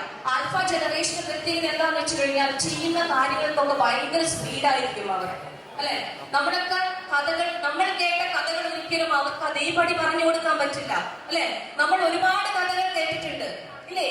നമ്മുടെ കുട്ടിക്കാലത്ത് നമ്മുടെ രക്ഷിതാക്കള്, നമ്മുടെ വെല്ലിമ്മയും ഒക്കെ കുട്ടിക്കാലത്ത് ഉറങ്ങാൻ നേരത്ത് പറഞ്ഞ കുറെ കഥകളുണ്ട്. അതെന്തുകൊണ്ടാണ് നമ്മൾ ഇന്നും ഓർത്തു വെച്ചിരിക്കുന്നത്? ആ കഥകൾ പറഞ്ഞു തന്നത് നമുക്ക് പ്രിയപ്പെട്ട ആരോ ഒരാളായിരുന്നു അല്ലെ. നമുക്ക് പ്രിയപ്പെട്ട വെല്ലുവിളിയായിരുന്നു, നമ്മുടെ വെല്ലിപ്പയായിരുന്നു അത് പറഞ്ഞു തന്നത്. ആ കഥകൾക്ക് എന്തൊക്കെയോ ഒരു സാമൂഹിക പ്രാധാന്യം ഉണ്ടായിരുന്നു. അതുകൊണ്ട് ഇന്നും നമ്മളത് ഓർത്തു വെക്കുന്നു. നമ്മൾ ആലോചിച്ച് നോക്കി, നമ്മുടെ കുട്ടികൾക്ക് നമ്മൾ കഥകൾ എത്രത്തോളം പറഞ്ഞു കൊടുക്കുന്നുണ്ട്. ഇനി നമ്മൾ കേട്ട കഥകളാണ് നമ്മുടെ കുട്ടികൾക്ക് പറഞ്ഞു കൊടുക്കുന്നതെങ്കിൽ അത് അതേപടി പറഞ്ഞു കൊടുക്കാൻ പറ്റാത്തൊരവസ്ഥയുണ്ട് അല്ലെ. നമ്മൾ കേട്ട ഏതെങ്കിലും ഒരു കഥ, ഇപ്പോ ഒരു ആമയുടെ മുയലിന്റെ കഥ നമ്മൾ കേട്ട ഒരു കഥയാണ്, കേട്ടിട്ടുണ്ടോ ഇല്ലേ? അതിൽ ആരാണ് മത്സരത്തിൽ വിജയിച്ചത്? ആരാ വിജയിച്ചത്? ആമ അല്ലെ. ഇത്തന്റെ പേരെന്താ? നജീദത്ത. നജീദത്തക്ക് ഒരു നല്ല കയ്യടി കൊടുക്കാൻ, നല്ല അടിപൊളിയായിട്ട് കയ്യടി കൊടുക്കാൻ. നജീദത്ത പറഞ്ഞു അതിൽ ആമയാണ് ജയിച്ചതെന്ന് പറഞ്ഞു അല്ലെ. നമ്മൾ കേട്ട കഥയില് ആമയായിരുന്നു ജയിച്ചത്. ഈ കഥ നമ്മുടെ വീട്ടിലുള്ള, ഈ നടക്കുന്ന പ്രായത്തിലുള്ള, ഇരിക്കുന്ന പ്രായത്തിലുള്ള കുട്ടിയോടൊന്ന് പറഞ്ഞു കൊടുത്തു നോക്കിയേ. കുട്ടി ചോദിക്കുന്ന 2-3 ചോദ്യങ്ങളുണ്ട് നമ്മളോട് തിരിച്ച്. ഉമ്മച്ചിയല്ലേ പറഞ്ഞേ തുടക്കത്തിലെ, കഥയുടെ തുടക്കത്തിലെ ഉമ്മച്ചി പറഞ്ഞെന്നില്ലേ ആമയും മുയലും നല്ല കൂട്ടുകാരായിരുന്നു എന്ന്. ഇത്രയും നല്ല കൂട്ടുകാരായിരുന്നെങ്കിൽ തന്റെ കൂട്ടുകാരൻ ഉറങ്ങിക്കിടക്കുമ്പോ മറ്റൊരാള് മത്സരത്തിൽ വിജയിക്കോ തന്റെ കൂട്ടുകാരൻ ആദ്യം വിളിക്കുകയല്ലേ ചെയ്യുള്ളൂ. അങ്ങനെയെങ്കിൽ അവർ നല്ല കൂട്ടുകാരാണോ ഉമ്മച്ചി എന്ന് ആദ്യം ചോദിക്കും അവർ നമ്മളോട് അല്ലെ. രണ്ടാമത് അവർ ചോദിക്കാൻ സാധ്യതയുള്ള ഒരു ചോദ്യം, ആമയും മുയലും വ്യത്യസ്ത വേഗതയുള്ള ജീവികളാണ് അല്ലെ. ആമ വളരെ സാവധാനത്തിൽ നീങ്ങുന്ന ഒരു ജീവിയാണ്, മുയലോ വളരെ വേഗതയിൽ സഞ്ചരിക്കുന്ന ഒരു ജീവിയും. അങ്ങനെയെങ്കിൽ വാപ്പിച്ചി ആ മത്സരത്തിൽ തന്നെ ഒരു അനീതിയില്ലേ, ജസ്റ്റിസ് അല്ലല്ലോ എന്ന് ചോദിക്കും ആ കുട്ടികള്. നമ്മുടെ ഈ പ്രായത്തിലുള്ള കുട്ടികൾ ചോദിക്കുന്ന ചോദ്യമാണ്. അത്തരത്തിൽ ഭയങ്കര വിമർശനാത്മകമായ ബുദ്ധിയുള്ള മക്കളാണ് ഈ ഒരു ആൽഫ യുഗത്തിലെ കുട്ടികൾ എന്ന് പറയുമ്പോൾ. അപ്പൊ തീർച്ചയായിട്ടും കഥകൾ പറഞ്ഞു കൊടുക്കുമ്പോൾ പോലും നല്ല പോലെ ശ്രദ്ധിച്ചു വേണം നമ്മൾ കഥകൾ പറഞ്ഞു കൊടുക്കാനായിട്ട്. അതിൽ പ്രത്യേക പ്രാധാന്യം കൊടുക്കുന്നത് ഉമ്മമാരൊക്കെ കുറച്ച് സമയമൊക്കെ മക്കൾക്ക് എല്ലാ ദിവസവും രാത്രി ചില കഥകളൊക്കെ പറഞ്ഞു കൊടുക്കണം. വൈക്കം മുഹമ്മദ് ബഷീർ അദ്ദേഹം തന്റെ ഉമ്മയെ കുറിച്ച് പറയുന്നുണ്ട്. ബഷീർ ഉമ്മയെ കുറിച്ച് പറയുന്നത് എങ്ങനെയെന്ന് വെച്ച് കഴിഞ്ഞാൽ 7-8 വർഷം നാട്ടിൽ നിന്ന് നാട് വിട്ടുപോയ ബഷീർ വർഷങ്ങൾക്ക് ശേഷം നാട്ടിൽ തിരിച്ചെത്താണ്. വീട്ടിൽ തിരിച്ചെത്തുമ്പോ അദ്ദേഹം തന്റെ ഉമ്മ നിസ്കാരപ്പായയിൽ നമസ്കരിച്ച് പ്രാർത്ഥിച്ചുകൊണ്ടിരിക്കുന്ന ഉമ്മയെ കാണുന്നുണ്ട്. ഉമ്മയെ കാണുമ്പോ ബഷീർ ഉമ്മയുടെ അടുത്ത് പോയിട്ട് കുശലാന്വേഷണം നടത്തിക്കൊണ്ട് സംസാരിക്കുന്നുണ്ട്. ആ സമയത്ത് ഉമ്മ പറയുന്നുണ്ട്, മോനെ അവിടെ വിളക്കിനടുത്ത് മോനിക്കുള്ള ഭക്ഷണം മൂടി വെച്ചിട്ടുണ്ട്, നീ അത് പോയി കഴിക്കുകയെന്ന് ഉമ്മ പറയുന്നുണ്ട് മോനോട്, ബഷീറിനോട് പറയുന്നുണ്ട്. അപ്പൊ ബഷീർ ഉമ്മയോട് ചോദിക്കുന്നുണ്ട്, ഉമ്മക്ക് എങ്ങനെ മനസ്സിലായി ഞാനിന്ന് വരുന്നത്? കാരണം 7-8 വർഷമായി നാട് വിട്ടു പോയിട്ട് ഉമ്മക്ക് എങ്ങനെ മനസ്സിലായി ഞാനിന്ന് വരുമെന്ന്. അപ്പൊ ഉമ്മ ബഷീറിനോട് പറയുന്നുണ്ട്, നീ പോയതിൽ പിന്നെ എല്ലാ ദിവസവും രാത്രി നിനക്കുള്ള ഭക്ഷണം ഞാൻ മൂടി വെക്കും. ഓരോ ദിവസവും ഓരോ രാത്രിയും നീ വരുന്നില്ലെന്ന് കാണുമ്പോൾ പിറ്റേ ദിവസം രാവിലെ ഞാനത് എടുത്ത് കഴിക്കും. ആ ദിവസത്തേക്കുള്ള എന്റെ ഭക്ഷണം അതാക്കി മാറ്റും. അതാണ് ഉമ്മ എന്ന് പറയുന്നത്. അത്രത്തോളം വളരെ അൺകണ്ടീഷണൽ ആയിട്ട് നിസ്വാർത്ഥമായിട്ട് നമുക്ക് പെരുമാറാൻ പറ്റണം എന്നുള്ളതാണ്. ആ രീതിയിൽ നമ്മൾ പെരുമാറുകയാണെങ്കിൽ തീർച്ചയായിട്ടും നമ്മുടെ കുട്ടികളെ കുറിച്ച് നമുക്കൊരു ആശങ്കയുടെ ആവശ്യമില്ല. നമ്മൾ എന്ത് കാണിച്ചു കൊടുക്കുന്നോ അതാണ് നമ്മുടെ കുട്ടികൾ അനുകരിക്കുന്നത് എന്നുള്ളതാണ്. എൻ്റെ അടുത്ത് ഒരിക്കലൊരു ഹസ്ബൻഡ് ആൻഡ് വൈഫ് ഒരു ഡൈവോഴ്സ് ഇഷ്യൂ കേസിന് വേണ്ടി വന്ന സമയത്ത് ഒരു 39 വയസ്സുള്ള സ്ത്രീയാണ്. ഡൈവോഴ്സിന്റെ വക്കിൽ നിൽക്കുന്ന സമയത്ത് അവന് ഡൈവോഴ്സ് വേണം, എന്റെ ഹസ്ബൻഡ് ഒരു നാർസിസ്റ്റിക് പേഴ്സണാലിറ്റി ആണ്, എനിക്ക് മുന്നോട്ട് പോകാൻ പറ്റില്ല എന്ന് പറഞ്ഞു വന്ന സമയത്ത് ഈ ഭാര്യ എന്നോട് പറയുന്നുണ്ട്, മേഡം എനിക്ക് ഒട്ടും യോജിച്ചു പോകാൻ പറ്റുന്നില്ല, ഭയങ്കരമായിട്ടുള്ള പീഡനങ്ങളാണ് ഞാൻ അനുഭവിച്ചുകൊണ്ടിരിക്കുന്നത്. അപ്പൊ ഞാൻ അവരുടെ ബാല്യത്തെ കുറിച്ചൊന്ന് ഞാനൊന്ന് അന്വേഷിക്കാനായിട്ട് നോക്കി. അവരുടെ കൗമാരത്തെ കുറിച്ച് ഞാനൊന്ന് അന്വേഷിച്ചു. ഈ പെൺകുട്ടിയോട് തന്നെ ചോദിച്ചു, ഒരു 39 വയസ്സുള്ള ഒരു പെൺകുട്ടി. അപ്പോ ഈ സ്ത്രീ എന്നോട് പറഞ്ഞൊരു സംഗതി എന്താന്ന് വെച്ച് കഴിഞ്ഞാൽ, ഞാനൊരു വിവാഹമോചനത്തിന്റെ ഘട്ടത്തിൽ നിൽക്കുകയാണ്, പക്ഷേ ഞാൻ ഡൈവോഴ്സ് ചെയ്യാൻ പോകുന്ന എന്റെ ഹസ്ബൻഡിനേക്കാളും എന്റെ മനസ്സിൽ എനിക്ക് ദേഷ്യം തോന്നുന്നത് എന്റെ ഉമ്മയോടാണെന്നാണ് ആ സ്ത്രീ പറഞ്ഞത്. അപ്പൊ ഞാൻ ചോദിച്ചു, നിങ്ങൾക്ക് എന്തെത്ര ദേഷ്യം തോന്നാൻ കാരണം ആ ഉമ്മയായിട്ടാണ് അവർ എന്റെ അടുത്ത് വന്നിരിക്കുന്നത്. എന്നോട് ഇവർ സംസാരിച്ചു കൊണ്ടിരിക്കുമ്പോൾ ആ ഉമ്മ പുറത്തിരിക്കുന്നുണ്ട്. അപ്പൊ ആ ഉമ്മയായിട്ടാണ് അവർ വന്നിരിക്കുന്നത്. എന്തുകൊണ്ടാണ് നിങ്ങൾക്ക് ഉമ്മയോട് ഇത്ര ദേഷ്യം തോന്നാൻ കാരണം എന്ന് ചോദിച്ചപ്പോ ആ സ്ത്രീ പറഞ്ഞത് എന്താന്ന് വെച്ച് കഴിഞ്ഞാൽ, ഞാൻ കുട്ടിക്കാലത്ത്, അതായത് ഒരു 10 വയസ്സിനുള്ളിലുള്ള സമയത്ത് എന്റെ ഉമ്മച്ചി ചുമരിനോട് ചേർത്ത് എന്റെ മുഖത്തെ ഇങ്ങനെ ഉരച്ചിട്ടുണ്ട്. ഉമ്മച്ചിക്ക് അപ്പൊ ഒരു ദേഷ്യം വന്ന സമയത്ത്.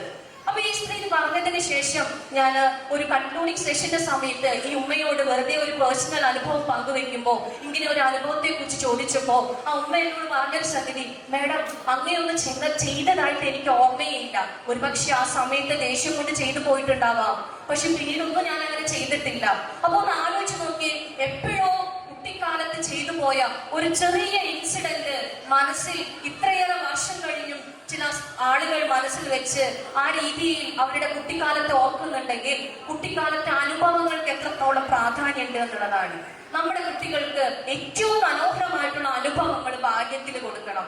നമ്മളിപ്പോ ഒരു 100 പേര് ഹാളിൽ ഇരിക്കുന്നുണ്ടെങ്കിൽ നമ്മുടെ ഒക്കെ വ്യക്തിത്വ രൂപപ്പെട്ടതിന് ബാല്യത്തിലെ അനുഭവങ്ങൾക്ക് വലിയ പ്രാധാന്യമുണ്ട്, അല്ലെ? നമ്മുടെ ഈ ഹാളിൽ പലരും പെട്ടെന്ന് സംസാരിക്കുന്ന ആളുകളുണ്ടാവും, അല്ലെ? ഒരു ഗ്രൂപ്പിനെ കിട്ടിയാൽ വേഗം ഇടപെടുന്ന ആളുകളുണ്ടാവും. ചില ആളുകൾ കുറച്ചേ സംസാരിക്കുള്ളൂ, പക്ഷെ എന്താ, വളരെ കംഫർട്ട് ആയിട്ടുള്ള ആളുകളോട് സംസാരിക്കുള്ളൂ. ചില ആളുകൾ കുറച്ച് സമയം എടുത്ത് സംസാരിക്കും, പക്ഷെ സംസാരിച്ചു കഴിഞ്ഞാൽ ഭയങ്കരമായിട്ടുള്ള ഒരു റാപ്പോ ബിൽഡ് ചെയ്യുന്ന ആളുകൾ ഉണ്ടാവും. അപ്പോ ഇത്തരത്തിലുള്ള വ്യക്തിത്വങ്ങളൊക്കെ രൂപപ്പെടുന്നതിന് നമ്മുടെ കൗമാരത്തിലും ബാല്യത്തിലും അവർക്ക് കിട്ടിയ അനുഭവങ്ങൾക്ക് പ്രാധാന്യമുണ്ട്. അതുകൊണ്ടാണ് പറഞ്ഞു തരാൻ കാരണം, നമ്മുടെയൊക്കെ വീടുകളിലെ കുട്ടികൾക്ക് നല്ല അനുഭവങ്ങൾ കൊടുക്കുക എന്നുള്ളതാണ്. കാരണം നമ്മളെപ്പോഴും നമ്മുടെ കുട്ടികളോട്, പ്രത്യേകിച്ച് ടീനേജ് പ്രായത്തിലുള്ള കുട്ടികളോട് പലപ്പോഴും ചോദിക്കുന്ന ഒരു ചോദ്യം ഉണ്ട്, അല്ലെ? നമ്മളൊക്കെ, ഞാനും ഈ പ്രായം കഴിഞ്ഞല്ലേ വന്നത്, നീ മാത്രമല്ലല്ലോ ഈ പ്രായം കഴിഞ്ഞു വന്നത്. ഒരിക്കലും നമ്മൾ അങ്ങനെ ചിന്തിക്കാൻ പാടില്ല. കാരണം നമ്മൾ ജീവിച്ച അതേ സാമൂഹിക സാഹചര്യമല്ല ഇന്നത്തേത്, അല്ലെ?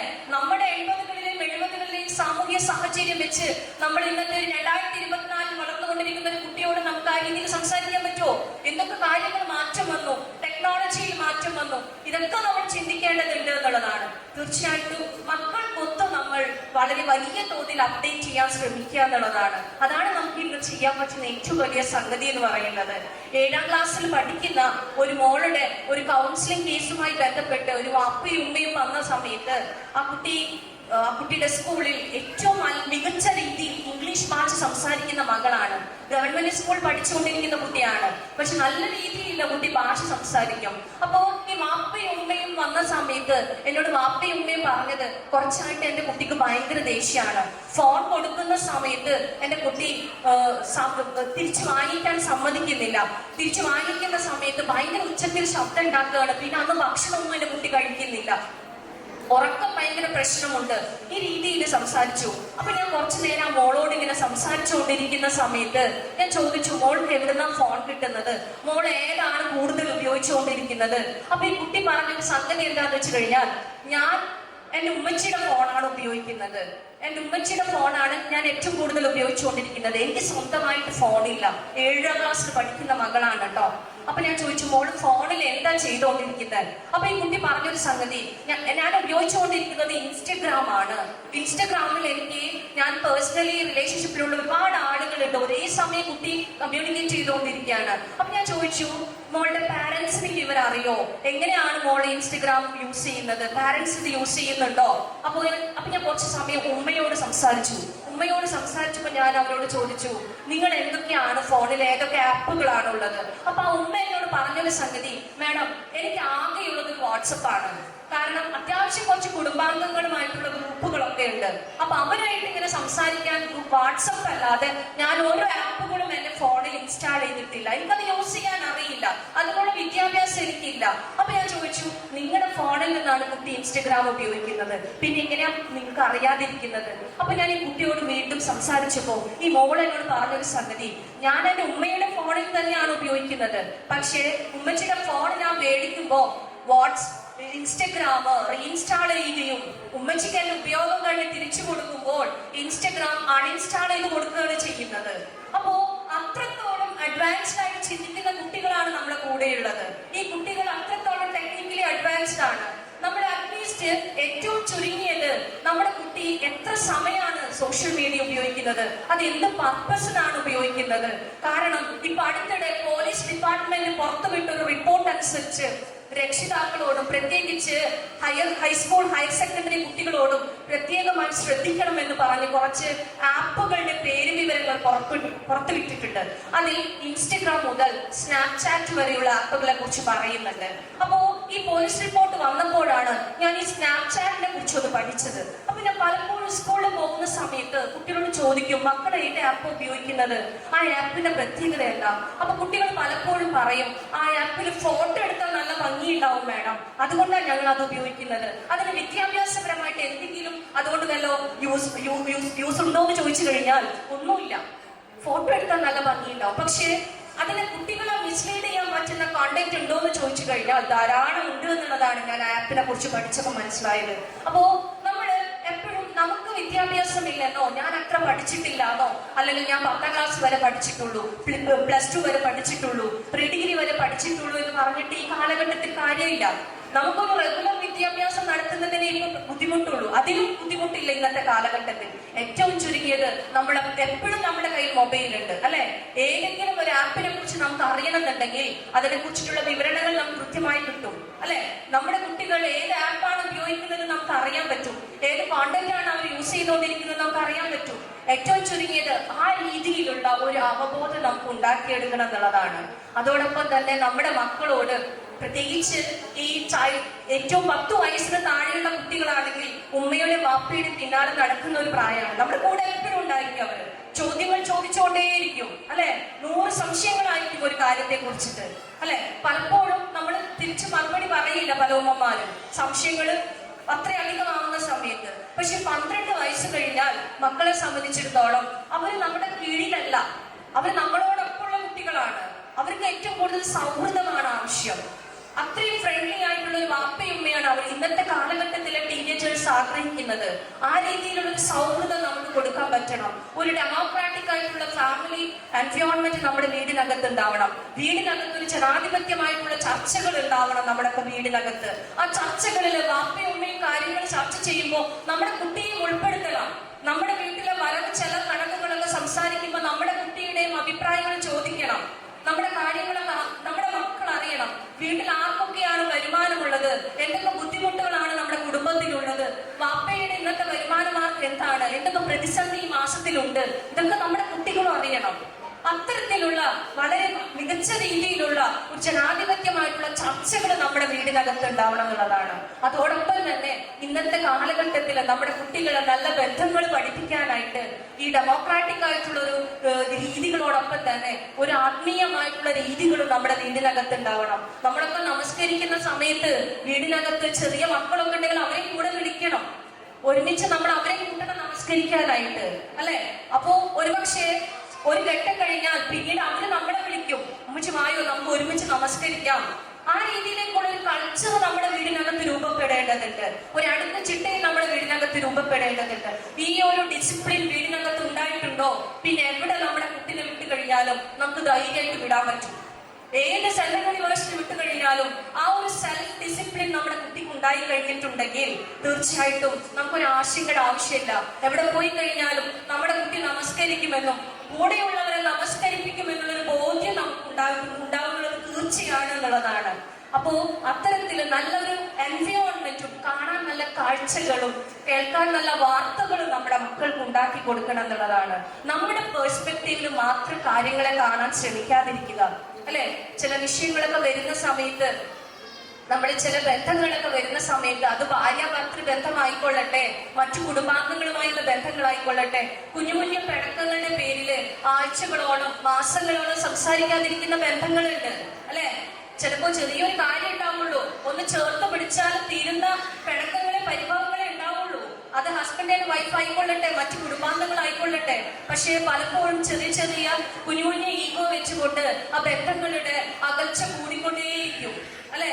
നമ്മള് വയനാടൊക്കെ ലാൻഡ് സ്ലൈഡ് ഉണ്ടായിരുന്ന സമയത്ത് നമ്മൾ കണ്ടു, ഒറ്റ രാത്രി കൊണ്ട്, അല്ലെ? ഒരു രാത്രി ഒരുപാട് സ്വപ്നങ്ങൾ നെയ്ത് ഉറങ്ങിയ മനുഷ്യരായിരുന്നു, അല്ലെ? ഒറ്റ രാത്രി നേരം പുലരുമ്പോൾ ആരും ഇല്ലാത്തൊരവസ്ഥ വന്നു, അല്ലെ? അപ്പോ പിണക്കങ്ങളോ പരിഭവങ്ങളോ എന്ന് പറയുന്നത് ഒരുപക്ഷെ ആ നിമിഷം കൊണ്ട് നമുക്ക് തീർക്കാൻ പറ്റണം. ആരുമായിട്ടായിക്കൊള്ളട്ടെ, നമ്മൾ പറയും, അത്രയും അനുതാപത്തോടു കൂടി നമുക്ക് ഇടപഴകാൻ പറ്റണം നമുക്ക് കൂടെയുള്ളവരോട്. നമുക്കൊരു മാപ്പ് പറയാനോ അല്ലെങ്കിൽ ഒന്ന് സോറി പറയാനോ പോലുള്ള ഒരു സമയം തരാതെ ചിലപ്പോൾ പോയി കളയുന്നുണ്ട്, അല്ലെ? എനിക്ക് ഒരു 3-4 ആഴ്ച മുന്നേ ആയിരുന്നു എന്റെ സഹോദരിയുടെ മകൻ ഒരു ബൈക്ക് ആക്സിഡന്റിൽ മരിച്ചത്. 19 വയസ്സുള്ള കുട്ടിയായിരുന്നു. അവൻ വീടിന്റെ തൊട്ട് മുൻവശത്ത് വെച്ചിട്ടായിരുന്നു പെട്ടെന്ന് ബസ് ഇടിച്ച് മരിച്ചത്. അപ്പൊ നമ്മളൊന്ന് ആലോചിക്കായിരുന്നു, നമുക്ക് പ്രിയപ്പെട്ടവരോട് ഒരു യാത്ര പോലും പറയാൻ പറ്റാത്ത ഒരു പോക്കാണ്ട് പോകാൻ പറ്റും, അല്ലെ? അപ്പൊ അങ്ങനെയുള്ള ഒരു സാഹചര്യത്തിൽ നമ്മൾ എപ്പോഴും ചെയ്യേണ്ടത് പരിഭവങ്ങളോ പിണക്കുകളോ ഒന്നും വെച്ചിരിക്കരുത് എന്നുള്ളതാണ്. അത് എവിടെയായിക്കൊള്ളട്ടെ, അതപ്പൊ തന്നെ തീർത്ത് കളയണം. പൗലോ കൊയ്ലോയുടെ മനോഹരമായിട്ടുള്ള ഒരു ചെറുകഥയുണ്ട്, നമ്മൾ ആൽക്കമിസ്റ്റേ കേട്ടിട്ടുള്ളൂ. The lottery is not clean എന്നാണ് ആ ചെറുകഥയുടെ പേര്. ആ ചെറുകഥയില് ഒരു ഭാര്യയും ഭർത്താവും ഒരു പുതിയ സ്ഥലത്ത് താമസമാകാണ്. പുതിയ സ്ഥലത്ത് താമസം മാറുന്ന സമയത്ത് ഈ ഭാര്യക്കും ഭർത്താവിനും വേറെ ആരുമില്ല സംസാരിക്കാന്, ഇവർ രണ്ടുപേരേ ഉള്ളൂ. അപ്പോ എല്ലാ ദിവസവും പുതിയ വീട്ടിൽ രാവിലെ പ്രഭാത ഭക്ഷണം കഴിക്കുന്ന സമയത്ത് ഈ ഭാര്യ ഭർത്താവിനോട് ഇങ്ങനെ സംസാരിച്ചുകൊണ്ടേയിരിക്കും. ഇവർ സംസാരിക്കുന്നത് എന്താണെന്ന് വെച്ച് കഴിഞ്ഞാൽ, ഈ ഭാര്യ എന്നും ഭർത്താവിനോട് പറയും, നിങ്ങളൊന്നൊന്ന് പുറത്തേക്ക് നോക്കിയേ, പുറത്തെ കാഴ്ചകളൊക്കെ ഒന്ന് ശ്രദ്ധിക്കേണ്ടതുണ്ട്. നിങ്ങളിന്ന് അയൽപക്കത്തെ സ്ത്രീ കഴുകിട്ടിരിക്കുന്ന വസ്ത്രങ്ങളിലേക്ക് ഒന്ന് നോക്കിയേ, ആ സ്ത്രീ കഴുകിട്ടിരിക്കുന്ന വസ്ത്രങ്ങളൊന്നും വൃത്തിയായിട്ടില്ല.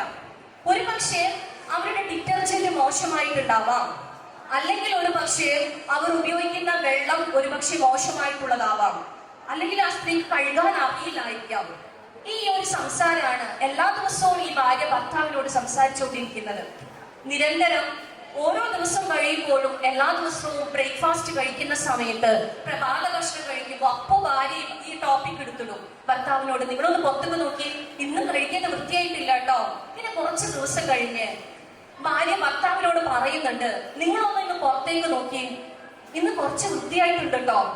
ഒരുപക്ഷെ അവർ ആ സ്ത്രീ കഴുകാൻ പഠിച്ചിട്ടുണ്ടാവാം, അല്ലെങ്കിൽ ഒരുപക്ഷെ അവരുടെ ഡിറ്റർജന്റ് കുറച്ചുകൂടി നല്ലതായി മാറിയിട്ടുണ്ടാവാം, അല്ലെങ്കിൽ ഒരു പക്ഷെ അവരുടെ വെള്ളം കുറച്ചുകൂടി മികച്ച രീതിയിലുള്ളതായിട്ടുണ്ടാവാം, അല്ലെങ്കിൽ അവര് ഒരു ഭർത്താവ് കഴുകി കൊടുത്തിട്ടുണ്ടാവാം. ഇങ്ങനെ പറഞ്ഞുകൊണ്ടിരിക്കുന്നുണ്ട്. ഈ കൂട്ടത്തിൽ ഈ ഭാര്യ ഒരു കാര്യം കൂടി അതിനോട് ചേർത്ത് പറയുന്നുണ്ട്, ഞാനിന്ന് കുറച്ച് നേരത്തെ എഴുന്നേറ്റപ്പോ എനിക്ക് കുറച്ചധികം സമയം കിട്ടി. അപ്പൊ ഞാൻ എന്ത് ചെയ്തു, നമ്മുടെ ഈ ഹാളിനകത്തെ ജനൽ ചില്ലൊക്കെ ഒന്ന് തുടച്ച് വൃത്തിയാക്കി എന്ന് കൂടി പറയുന്നുണ്ട് ഈ ഭാര്യ. അപ്പൊ ഭർത്താവ് പറഞ്ഞു കൊടുക്കുന്നുണ്ട്, നമ്മുടെ വീടിനകത്തെ അഴുക്ക് പിടിച്ച ജനൽച്ചില്ലിലൂടെ പുറത്തേക്ക് നോക്കിയപ്പോൾ നമുക്ക് പുറത്തെ കാഴ്ചകളും അഴുക്ക് പിടിച്ചതായി തോന്നി എന്ന് പറഞ്ഞു കൊടുക്കുന്നുണ്ട്. ഇതാണ് പലപ്പോഴും നമ്മുടെയൊക്കെ ജീവിതത്തിൽ ബന്ധങ്ങളിലൊക്കെ വരുന്നത്. എന്തെങ്കിലും ഒരു വിഷയം വരുന്ന സമയത്ത് നമ്മുടെ കൺകോണിലൂടെ മാത്രം കാര്യങ്ങളെ കാണാൻ ശ്രമിക്കും, നമ്മുടെ പെർസ്പെക്റ്റീവില് മാത്രം കാണാൻ ശ്രമിക്കും. കൂടെയുള്ള ആളുടെ ഷൂലിലുള്ള പോലെ കയറി നിൽക്കാന്ന് പറയും നമ്മള്, അല്ലെ? ഒരു 4 വയസ്സുള്ള ഒരു കുട്ടി, അവന്റെ കാറ്, ഒരു കുഞ്ഞി കാറ് അല്ലെങ്കിൽ അവന്റെ ഒരു കുഞ്ഞി കളിപ്പാട്ടം ഒന്ന് പൊട്ടിക്കഴിഞ്ഞാൽ അവൻ കരയും സ്വാഭാവികമായിട്ടും. ഉടനെ നമ്മുടെ ഒരു രക്ഷിതാവ് എന്നുള്ള നിലക്ക് നമ്മൾ എന്താ ചോദിക്കുക? ഇത്രയും ചെറിയൊരു സാധനം പൊട്ടിയതിനാണോ നീ കരയുന്നതെന്നാണ് നമ്മൾ ആദ്യം ചോദിക്കുക, അല്ലെ? പക്ഷേ അവന്റെ 4 വയസ്സിലോട്ടൊന്ന് കയറുമ്പോഴാണ് നമുക്ക് മനസ്സിലാവുക ആ കുഞ്ഞിതാണെങ്കിലും ആ കളിപ്പാട്ടം അവർക്ക് എത്ര പ്രിയപ്പെട്ടതാണെന്നുള്ളത്. നമ്മുടെ 40-നോ നമ്മുടെ 35 വയസ്സിൽ നിന്നോ നമ്മുടെ 30 വയസ്സിൽ നിന്നോ നിന്ന് അവനോട് ഇടപഴകി കഴിഞ്ഞാൽ അത് നമുക്ക് മനസ്സിലാവില്ല. ഇതുപോലെ തന്നെ നമ്മുടെ വീട്ടിൽ ഓരോ വ്യക്തിയോടും, അല്ലെ? നമ്മൾ പറയും, ഇസ്ലാമിൽ നമ്മൾ ഭാര്യ ഭർത്താവ് എന്നല്ല നമ്മൾ പറയുന്നത്, അല്ലെ? ഇണയും തുണയുമായിട്ട് വർത്തിക്കണം എന്നാ പറയുന്നത്. ഭരിക്കുന്നവരും ഭരിക്കപ്പെടുന്നവരും എന്നുള്ളൊരു പദമേ ഉപയോഗിച്ചിട്ടില്ല. അത്തരത്തില് വളരെ ഊഷ്മളമായിട്ടുള്ള ഒരു ഭാര്യ ഭർത്തൃ ബന്ധങ്ങൾ ഉണ്ടാവണമെന്നുണ്ടെങ്കിൽ നമ്മുടെ കൂടെയുള്ളവരുടെ കൺകോണിലൂടെ കൂടി കാര്യങ്ങൾ കാണാൻ ശ്രമിക്കും, അവരുടെ അവസ്ഥകളിലൂടെ കാണാൻ പറ്റണം. നമുക്ക് ചില സിറ്റുവേഷൻസ് ഒക്കെ വരുമ്പോ പങ്കാളിയുമായിട്ട് എന്തെങ്കിലുമൊക്കെ സംസാരമോ പരിഭവമോ ഒക്കെ ഉണ്ടാവുമ്പോ ആ സംസാരം പരിഭവിക്കാൻ കാരണം ഒരുപക്ഷെ അവരുടെ അസുഖങ്ങൾ കൊണ്ടാവാം, അല്ലെങ്കിൽ ബിസിനസ്സിൽ എന്തെങ്കിലും ബുദ്ധിമുട്ട് കൊണ്ടായിരിക്കാം ദേഷ്യപ്പെട്ടത്, അല്ലെങ്കിൽ ഒരുപക്ഷെ എന്തെങ്കിലും ആരോഗ്യപരമായ പ്രയാസങ്ങളായിരിക്കാം ആ ദേഷ്യപ്പെടാനുള്ള കാരണം എന്നൊരു പക്ഷെ ചിന്തിച്ചു കഴിഞ്ഞാൽ തീരുന്നതേ ഉള്ളൂ ചില പരിഭവങ്ങളും പിണക്കങ്ങളും. തിരിച്ചു നമുക്ക് പറ്റണം, അല്ലെ? എന്റെ ഭാര്യ ചിലപ്പോൾ ദേഷ്യപ്പെട്ടത് അവരുടെ ആരോഗ്യപരമായ പ്രശ്നങ്ങൾ കണ്ടായിരിക്കാം, അല്ലെങ്കിൽ അവരുടെ പീരീഡ്സിന്റെ സമയത്ത് മൂഡ് സ്വിങ്സ് കൊണ്ടായിരിക്കാം അവൾ അങ്ങനെ ഒരു ദേഷ്യത്തിലുള്ള ഒരു പെരുമാറ്റം ഉണ്ടായിരുന്നു. നമുക്കും ചിന്തിക്കാൻ പറ്റണം. ഒരുപക്ഷെ അത്തരത്തില് ഒന്ന് ചിന്തിച്ചു കഴിഞ്ഞാൽ തീരുന്നതേ ഉള്ളൂ പല പിണക്കങ്ങളും പരിഭവങ്ങളും. ആ രീതിയിൽ നമ്മളൊന്ന് ചിന്തിച്ചു കഴിഞ്ഞാൽ നമുക്കൊരു വിദ്വേഷവും ഇല്ലാതെ വളരെ ഊഷ്മളമായിട്ടുള്ള ബന്ധങ്ങൾ നമ്മുടെ കുട്ടികൾക്ക് കാണിച്ചു കൊടുക്കാൻ പറ്റും എന്നുള്ളതാണ്. തീർച്ചയായിട്ടും അങ്ങനെയുള്ള ബന്ധങ്ങൾ നമുക്ക് കാണിച്ചു കൊടുക്കാൻ പറ്റണം. പ്രവാചകൻ മുഹമ്മദ് സല്ലല്ലാഹു അലൈഹി വസല്ലമയോട് ഒരിക്കൽ ഒരു ഫോളോവർ ചോദിക്കുന്നുണ്ട്, പ്രവാചക, ജീവിതത്തിൽ സമാധാനം കൈവരിക്കുന്നതിനായിട്ട് ഞാൻ എന്താ ചെയ്യേണ്ടതെന്നുള്ളത്.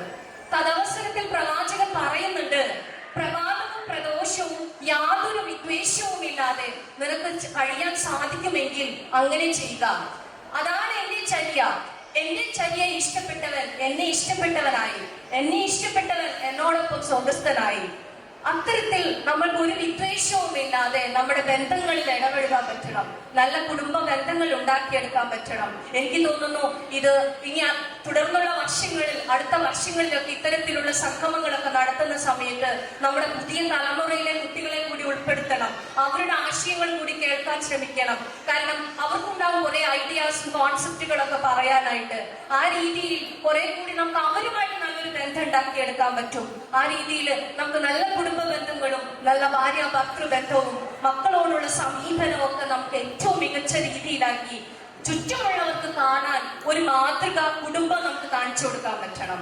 ആ രീതിയിൽ നമുക്ക് ആയിത്തീരാൻ എന്റെ പ്രിയപ്പെട്ട സഹോദരങ്ങൾക്ക് സാധിക്കട്ടെ എന്ന് ആത്മാർത്ഥമായിട്ട് പ്രാർത്ഥിക്കുന്നു. നിങ്ങൾ അല്ലാഹു അനുഗ്രഹിക്കട്ടെ. അസ്സലാമു അലൈക്കും വറഹ്മത്തുള്ളാഹി വബറകാതുഹു. ഇവിടെ ചെറിയൊരു സംശയമുള്ളത്, മാഡം സൂചിപ്പിച്ചു, ഇങ്ങനെ കല്യാണം എന്ന് പറയുമ്പോൾ തന്നെ അവർക്ക് വല്ലാത്ത പ്രയാസവും എന്താണ് എങ്ങനെയാണ് പെരുമാറുന്നത്. എനിക്ക് തോന്നുന്നത് ആ വീട്ടുകാർക്ക് അതിൻ്റെ ഉമ്മയോ വാപ്പയോ ഒക്കെ അതിനൊന്ന് അഡ്വൈസ് ചെയ്തൂടെ, കല്യാണത്തിന് എങ്ങനെയാണ് അതിനൊക്കെ കുറച്ചും കൂടി ഡീപ്പായിട്ടൊന്ന് പറയാമോ? ഇതുപോലെ ഫോറിനിൽ പോയിട്ട് ജോലി സമ്പാദിക്കുകയും കല്യാണം വേണ്ടാന്ന് പറയുന്ന അതിനൊരു പരിഹാരം നിർദ്ദേശിക്കാൻ പറ്റി തോന്നുന്നുണ്ടോ? ചോദിച്ചൊരു സംഗതി, കുട്ടികൾ വിവാഹവുമായി ബന്ധപ്പെട്ടിട്ട് എന്താ രക്ഷിതാക്കൾക്ക് ചെയ്യാൻ പറ്റും ഇങ്ങനെ ഒരു പേടിയുണ്ടെങ്കിൽ, എൻ്റെ അടുത്ത് ഒരമ്മ ഒരു മകളുടെ കൗൺസിലിങ്ങുമായി ബന്ധപ്പെട്ട് വന്നപ്പോ, ഡിഗ്രിക്ക് പഠിക്കുന്ന ഒരു വിദ്യാർത്ഥിനിയാണ്. വന്ന സമയത്ത് ആ അമ്മ പറഞ്ഞൊരു സംഗതി എന്താന്ന് വെച്ച് കഴിഞ്ഞാൽ, എന്റെ കുട്ടി നന്നായി പഠിക്കും മാഡം, അവൾ കോളേജിലെ എല്ലാ വിഷയങ്ങളിലും നല്ല മാർക്ക് അറ്റൈൻ ചെയ്യുന്ന ഒരു കുട്ടിയാണ്, മികച്ച രീതിയിലുള്ള സ്കോറൊക്കെ അച്ചീവ് ചെയ്തിട്ടുള്ള ഒരു മകളാണ്. പക്ഷെ എന്റെ കുട്ടി വീട്ടിൽ ആരെങ്കിലും വന്നു കഴിഞ്ഞാൽ, അത് വീട്ടിലെ ഏറ്റവും അടുത്ത ബന്ധുക്കളാവട്ടെ, കുടുംബാംഗങ്ങളാവട്ടെ, അയൽപക്കത്തുള്ള ഏതെങ്കിലും സഹോദരങ്ങളാകട്ടെ, ആര് വന്നാലും ഈ കുട്ടി എന്താ ചെയ്യുന്നതെന്ന് വെച്ച് കഴിഞ്ഞാൽ, അവളുടെ റൂം വീട്ടിൽ മുകളിലെ നിലയിലാണ്. ആ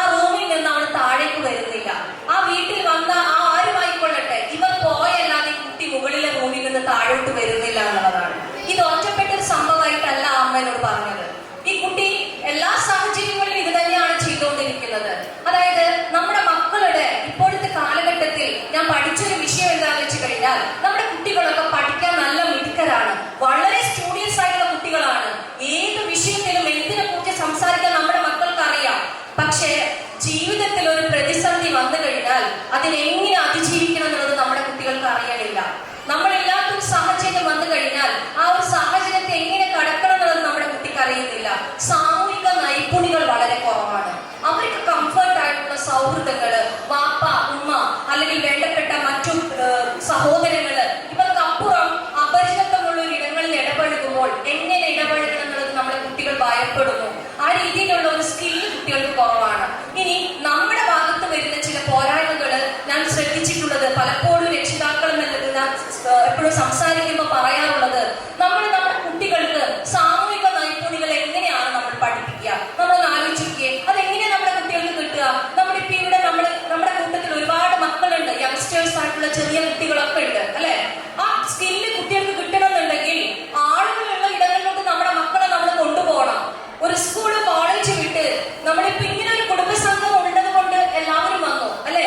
ഒരു വിവാഹാഘോഷം, അല്ലെങ്കിൽ വ്യക്തിന്റെ വീട്ടിലേക്ക് ഞായറാഴ്ച ദിവസം പോകണം, അല്ലെങ്കിൽ ആ അയൽപക്കത്തേക്ക് വൈകുന്നേരത്തിനൊന്ന് പോകണം എന്ന് വെച്ച് കഴിഞ്ഞാൽ ഒരു ഉമ്മ തന്റെ മോളെ വിളിക്കുകയാണ്, മോന് വായോ നമുക്കൊന്ന് വെളിപ്പാൻ, അല്ലെങ്കിൽ ബന്ധുമിത്രാദികളെ കണ്ടിട്ട് വരാമെന്ന് പറഞ്ഞു കഴിഞ്ഞാൽ, അല്ലെങ്കിൽ നമ്മുടെ വീട്ടിൽ ഒരു വിരുന്നുണ്ട്, നമ്മുടെ ഏറ്റവും വേണ്ടപ്പെട്ട ഒരു കുടുംബാംഗത്തിന്റെ വീട്ടിൽ ഒരു കുടുംബ സംഘമുണ്ട്, നമുക്കൊന്ന് പോയിട്ട് വരാമെന്ന് പറഞ്ഞു കഴിഞ്ഞാൽ നമ്മുടെയൊക്കെ കുട്ടികൾ ചിലപ്പോൾ പറയാവുന്ന ഒരു രീതി എന്ന് പറഞ്ഞു കഴിഞ്ഞാൽ, ഉമ്മച്ചി എനിക്ക് എഴുതാനുണ്ട്, അല്ലെങ്കിൽ എനിക്ക് തിങ്കളാഴ്ച വെക്കാനുള്ള സബ്മിറ്റ് ചെയ്യാനുള്ള ചില സംഗതികളുണ്ട്, ഒരുപക്ഷെ എനിക്ക് വന്നു കഴിഞ്ഞാൽ അത് എഴുതി തീർക്കാൻ പറ്റില്ല എന്ന് പറയും.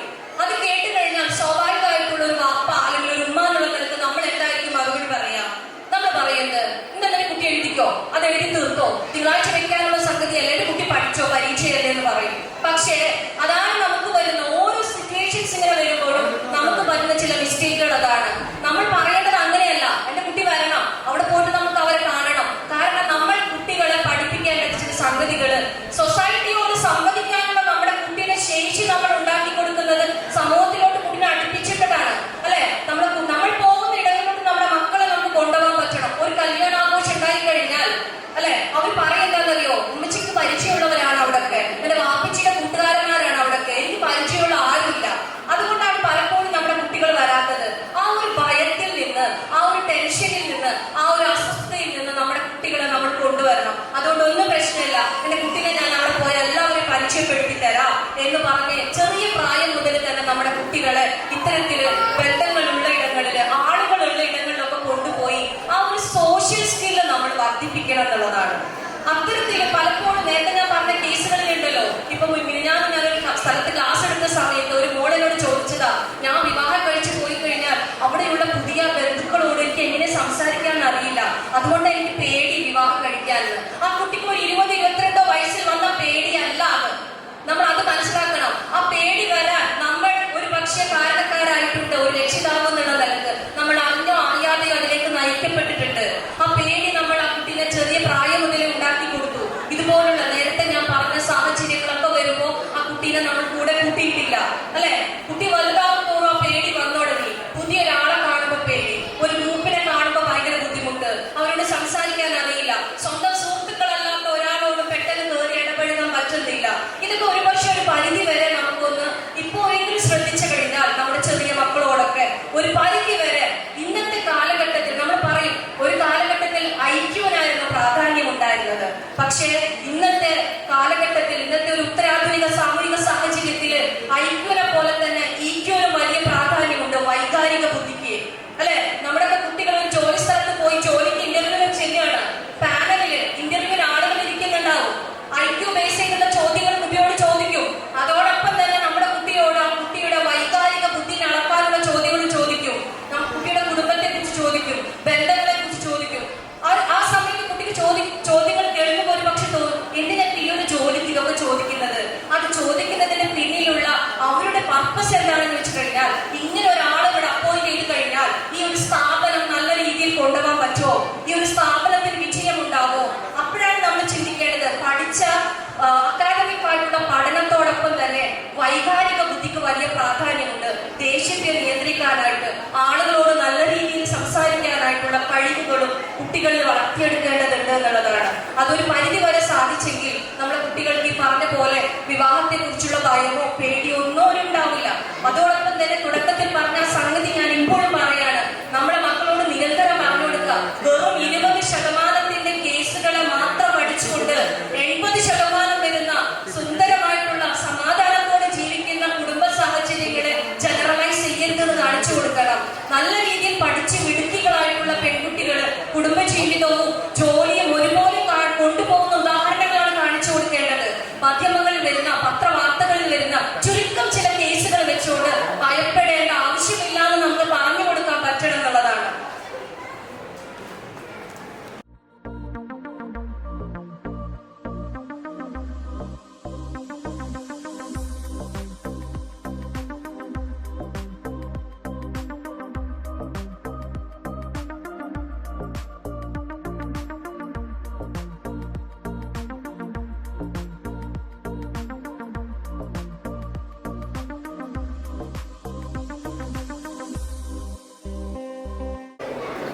വളരെ നല്ല രീതിയിൽ ഒരു ഉപദേശം എന്ന് തന്നെ പറയാം നമുക്ക് കുടുംബാംഗങ്ങളുടെ ഇടയിൽ. പ്രത്യേകിച്ച് ഈ ക്ലാസ്സുകളൊക്കെ വെക്കേണ്ടത് സാധാരണ ഇങ്ങനെ കുടുംബസംഗമത്തിലല്ല. നമുക്കറിയാം, പ്രത്യേകിച്ച് കുട്ടികൾ, ചെറിയ കുട്ടികൾ, ഇതിനോട് താല്പര്യമില്ലാത്ത കുട്ടികളെ നമ്മുടെ ഇടയിലുണ്ട്. മറ്റു നമ്മളെ ഈ ക്ലാസ് കേൾക്കുന്ന ആളുകൾക്ക് ഒരു ഡിസ്റ്റർബൻസ് ഉണ്ടാവാറുണ്ട്. പക്ഷെ നമ്മൾ ഇതിന് മാത്രമായിട്ട് ക്ലാസ്സുകൾ വെച്ചാൽ കുടുംബസംഗമം പല പ്രാവശ്യം നമ്മൾ ഇത്തരം ക്ലാസ്സുകളൊക്കെ വെക്കണം, ഇത്തരം പ്രബോധനങ്ങളൊക്കെ നടത്തണമെന്ന് വലിയ ആഗ്രഹമുണ്ട്. പക്ഷെ ആളുകളെ കിട്ടില്ല, നമ്മൾ ആളുകൾ പങ്കെടുക്കില്ല. ഓരോ ഒഴിവുകൾ പറയും, നേരത്തെ പറഞ്ഞ മാതിരി നമ്മളെ കുട്ടികളെ വരില്ല. അതുകൊണ്ടാണ് ഇങ്ങനത്തെ വേദികൾ നമുക്ക് അരമണിക്കൂറെങ്കിൽ അരമണിക്കൂർ നമ്മൾ ഉപയോഗിക്കുന്നത്. പല കുട്ടികൾക്കും ഇതിനൊരു താല്പര്യമില്ലാത്ത കുറെ കുട്ടികൾ മറ്റുള്ളവർക്ക് ഡിസ്റ്റർബൻസ് ആയിട്ട് നിൽക്കുന്നത് നമുക്കറിയാം. അപ്പൊ നമ്മളിനി ചെയ്യാൻ പോകുന്ന ഇത്തരം ക്ലാസ്സുകൾ സെപ്പറേറ്റ് സംഘടിപ്പിക്കുക എന്നുള്ളതാണ്. ഇവിടെ സൗകര്യമായിട്ട് നന്നായിട്ട് നമുക്ക് ഒരു സ്പീച്ച് നടത്തി കുടുംബത്തിനും നമ്മുടെ പോലീസ് ഓഫീസറെ സംബന്ധിച്ചിട്ടുള്ള കാലഘട്ടത്തിൽ യുവാക്കൾക്ക് കൂടിയുള്ള ഉപദേശത്തെ കുറിച്ചൊക്കെ നല്ല രീതിയിലൊക്കെ നമ്മൾ സംസാരിച്ചു. തീർച്ചയായിട്ടും അത് നമുക്കൊരു മുതൽക്കൂട്ടാകട്ടെ എന്ന് പ്രാർത്ഥനയോടെ നമ്മുടെ ഈ കുടുംബസംഗമത്തിൽ വന്ന് ഇത്തരം മനോഹരമായ രീതിയിൽ പ്രബന്ധം അവതരിപ്പിച്ച ഒട്ടേറെ കാര്യങ്ങൾ അവര് ഒട്ടേറെ സ്ലൈഡുകളൊക്കെ കൊണ്ടുവന്നിട്ടുണ്ട്. അവര് ഇതൊക്കെ അവതരിപ്പിക്കാനൊക്കെ സമയമില്ലാണ്ടാണ്. എന്തായാലും പിന്നീട് നമുക്ക് അവരെ ഒരു അവസരത്തിൽ വിളിക്കാം. ഏതായാലും അവർ നമ്മളെ ഈ പരിപാടിയിൽ വന്ന് നമ്മളോട് സഹകരിച്ചതിന് അവർക്ക് നമ്മുടെ സമിതിയുടെ പേരിൽ ഒരു ഉപഹാരം നൽകുന്നുണ്ട്. അത് നൽകാനായിട്ട് പ്രസിഡന്റിനെ ക്ഷണിച്ചു. എല്ലാവർക്കും നമസ്കാരം. ഞങ്ങൾ രണ്ടുപേരും കോഴ്സിന് കൂടെ സ്കൂളിലും ഞാൻ 5ാം ക്ലാസ് തുടങ്ങിയിട്ടായിരുന്നു. 10ാം ക്ലാസ് തുടങ്ങിയും ഞങ്ങൾ ഒരുമിച്ച് ഡിഗ്രിയും PG ഒക്കെ ചെയ്ത ആൾക്കാരാണ്. അപ്പോൾ ഇന്ന് രാവിലെ കോഴ്സി ഞങ്ങളെ വിളിച്ചിട്ട് പോലും ഉണ്ടായിരുന്നില്ല. അപ്പോൾ നിങ്ങൾ ഞങ്ങളുടെ കുടുംബസംഘം ഉണ്ടെന്ന് പറഞ്ഞിരുന്നു. കുടുംബസംഗമത്തിൽ ഫുഡിനെ ടേസ്റ്റ് ചെയ്യാൻ വരണം. അപ്പോൾ ഞങ്ങൾ വീട്ടമ്മമാരാണ്. അതിനുപരി ഇവിടെ ഹിന്ദു ഞങ്ങളുടെ കൂട്ടുകാരി, അവൾ നന്നായിട്ട് പാചകം ചെയ്യും. കാറ്ററിങ്ങിന് പോകുന്ന ആളാണ്, കാറ്ററിംഗ് വർക്ക് ചെയ്യുന്ന ആളാണ്. അപ്പോൾ അതുകൊണ്ട് തന്നെ വിളിച്ചപ്പോൾ എനിക്ക് കുറച്ച് പേടിയുണ്ടായിരുന്നെങ്കിലും ഹിന്ദു പറഞ്ഞു നമുക്ക് ചെയ്യാതെ നമുക്ക് പോരാന്ന് പറഞ്ഞു. അങ്ങനെയാണ് വന്നത്. അപ്പോൾ ഞാൻ തളിക്കുളം പഞ്ചായത്തിൽ സീനിയർ ക്ലർക്കായിട്ട് വർക്ക് ചെയ്യുന്ന ഒരാളാണ്. അപ്പോൾ ഞങ്ങൾ വന്നു ഇവിടെ ഫുഡൊക്കെ ടേസ്റ്റ് ചെയ്ത് നോക്കി. എല്ലാവരും നല്ല എഫർട്ടൊക്കെ എടുത്തിട്ടുള്ള രാവിലെ തന്നെ ഇത്രയും തിരക്കുകൾക്കിടയിലും നല്ല രീതിയിൽ ഫുഡ് പ്രിപ്പയർ ചെയ്തിട്ടുണ്ട്. എന്നാലും ചിലതിന് ഈ പായസം മധുരം കുറവുണ്ട് ചിലത്. പിന്നെ അതുപോലെ ഫ്രൂട്ട് ബേസ് ചെയ്തിട്ട് ആണെന്ന് പറഞ്ഞിരുന്നു. പിന്നെ അതുപോലെ ചമ്മന്തിയൊക്കെ നന്നായിട്ട് എല്ലാവരും പ്രിപ്പയർ ചെയ്തിട്ടുണ്ട്. എന്നാലും ഞങ്ങൾക്ക് തോന്നിയതിൽ ഏറ്റവും നല്ലതെന്ന് തോന്നിയത് ഞങ്ങൾ സെലക്ട് ചെയ്തിട്ടുണ്ട്. അപ്പോൾ അതിൽ പ്രൈസ് പറയാനായിട്ട് ഇന്ദുവിനെ ക്ഷണിക്കും.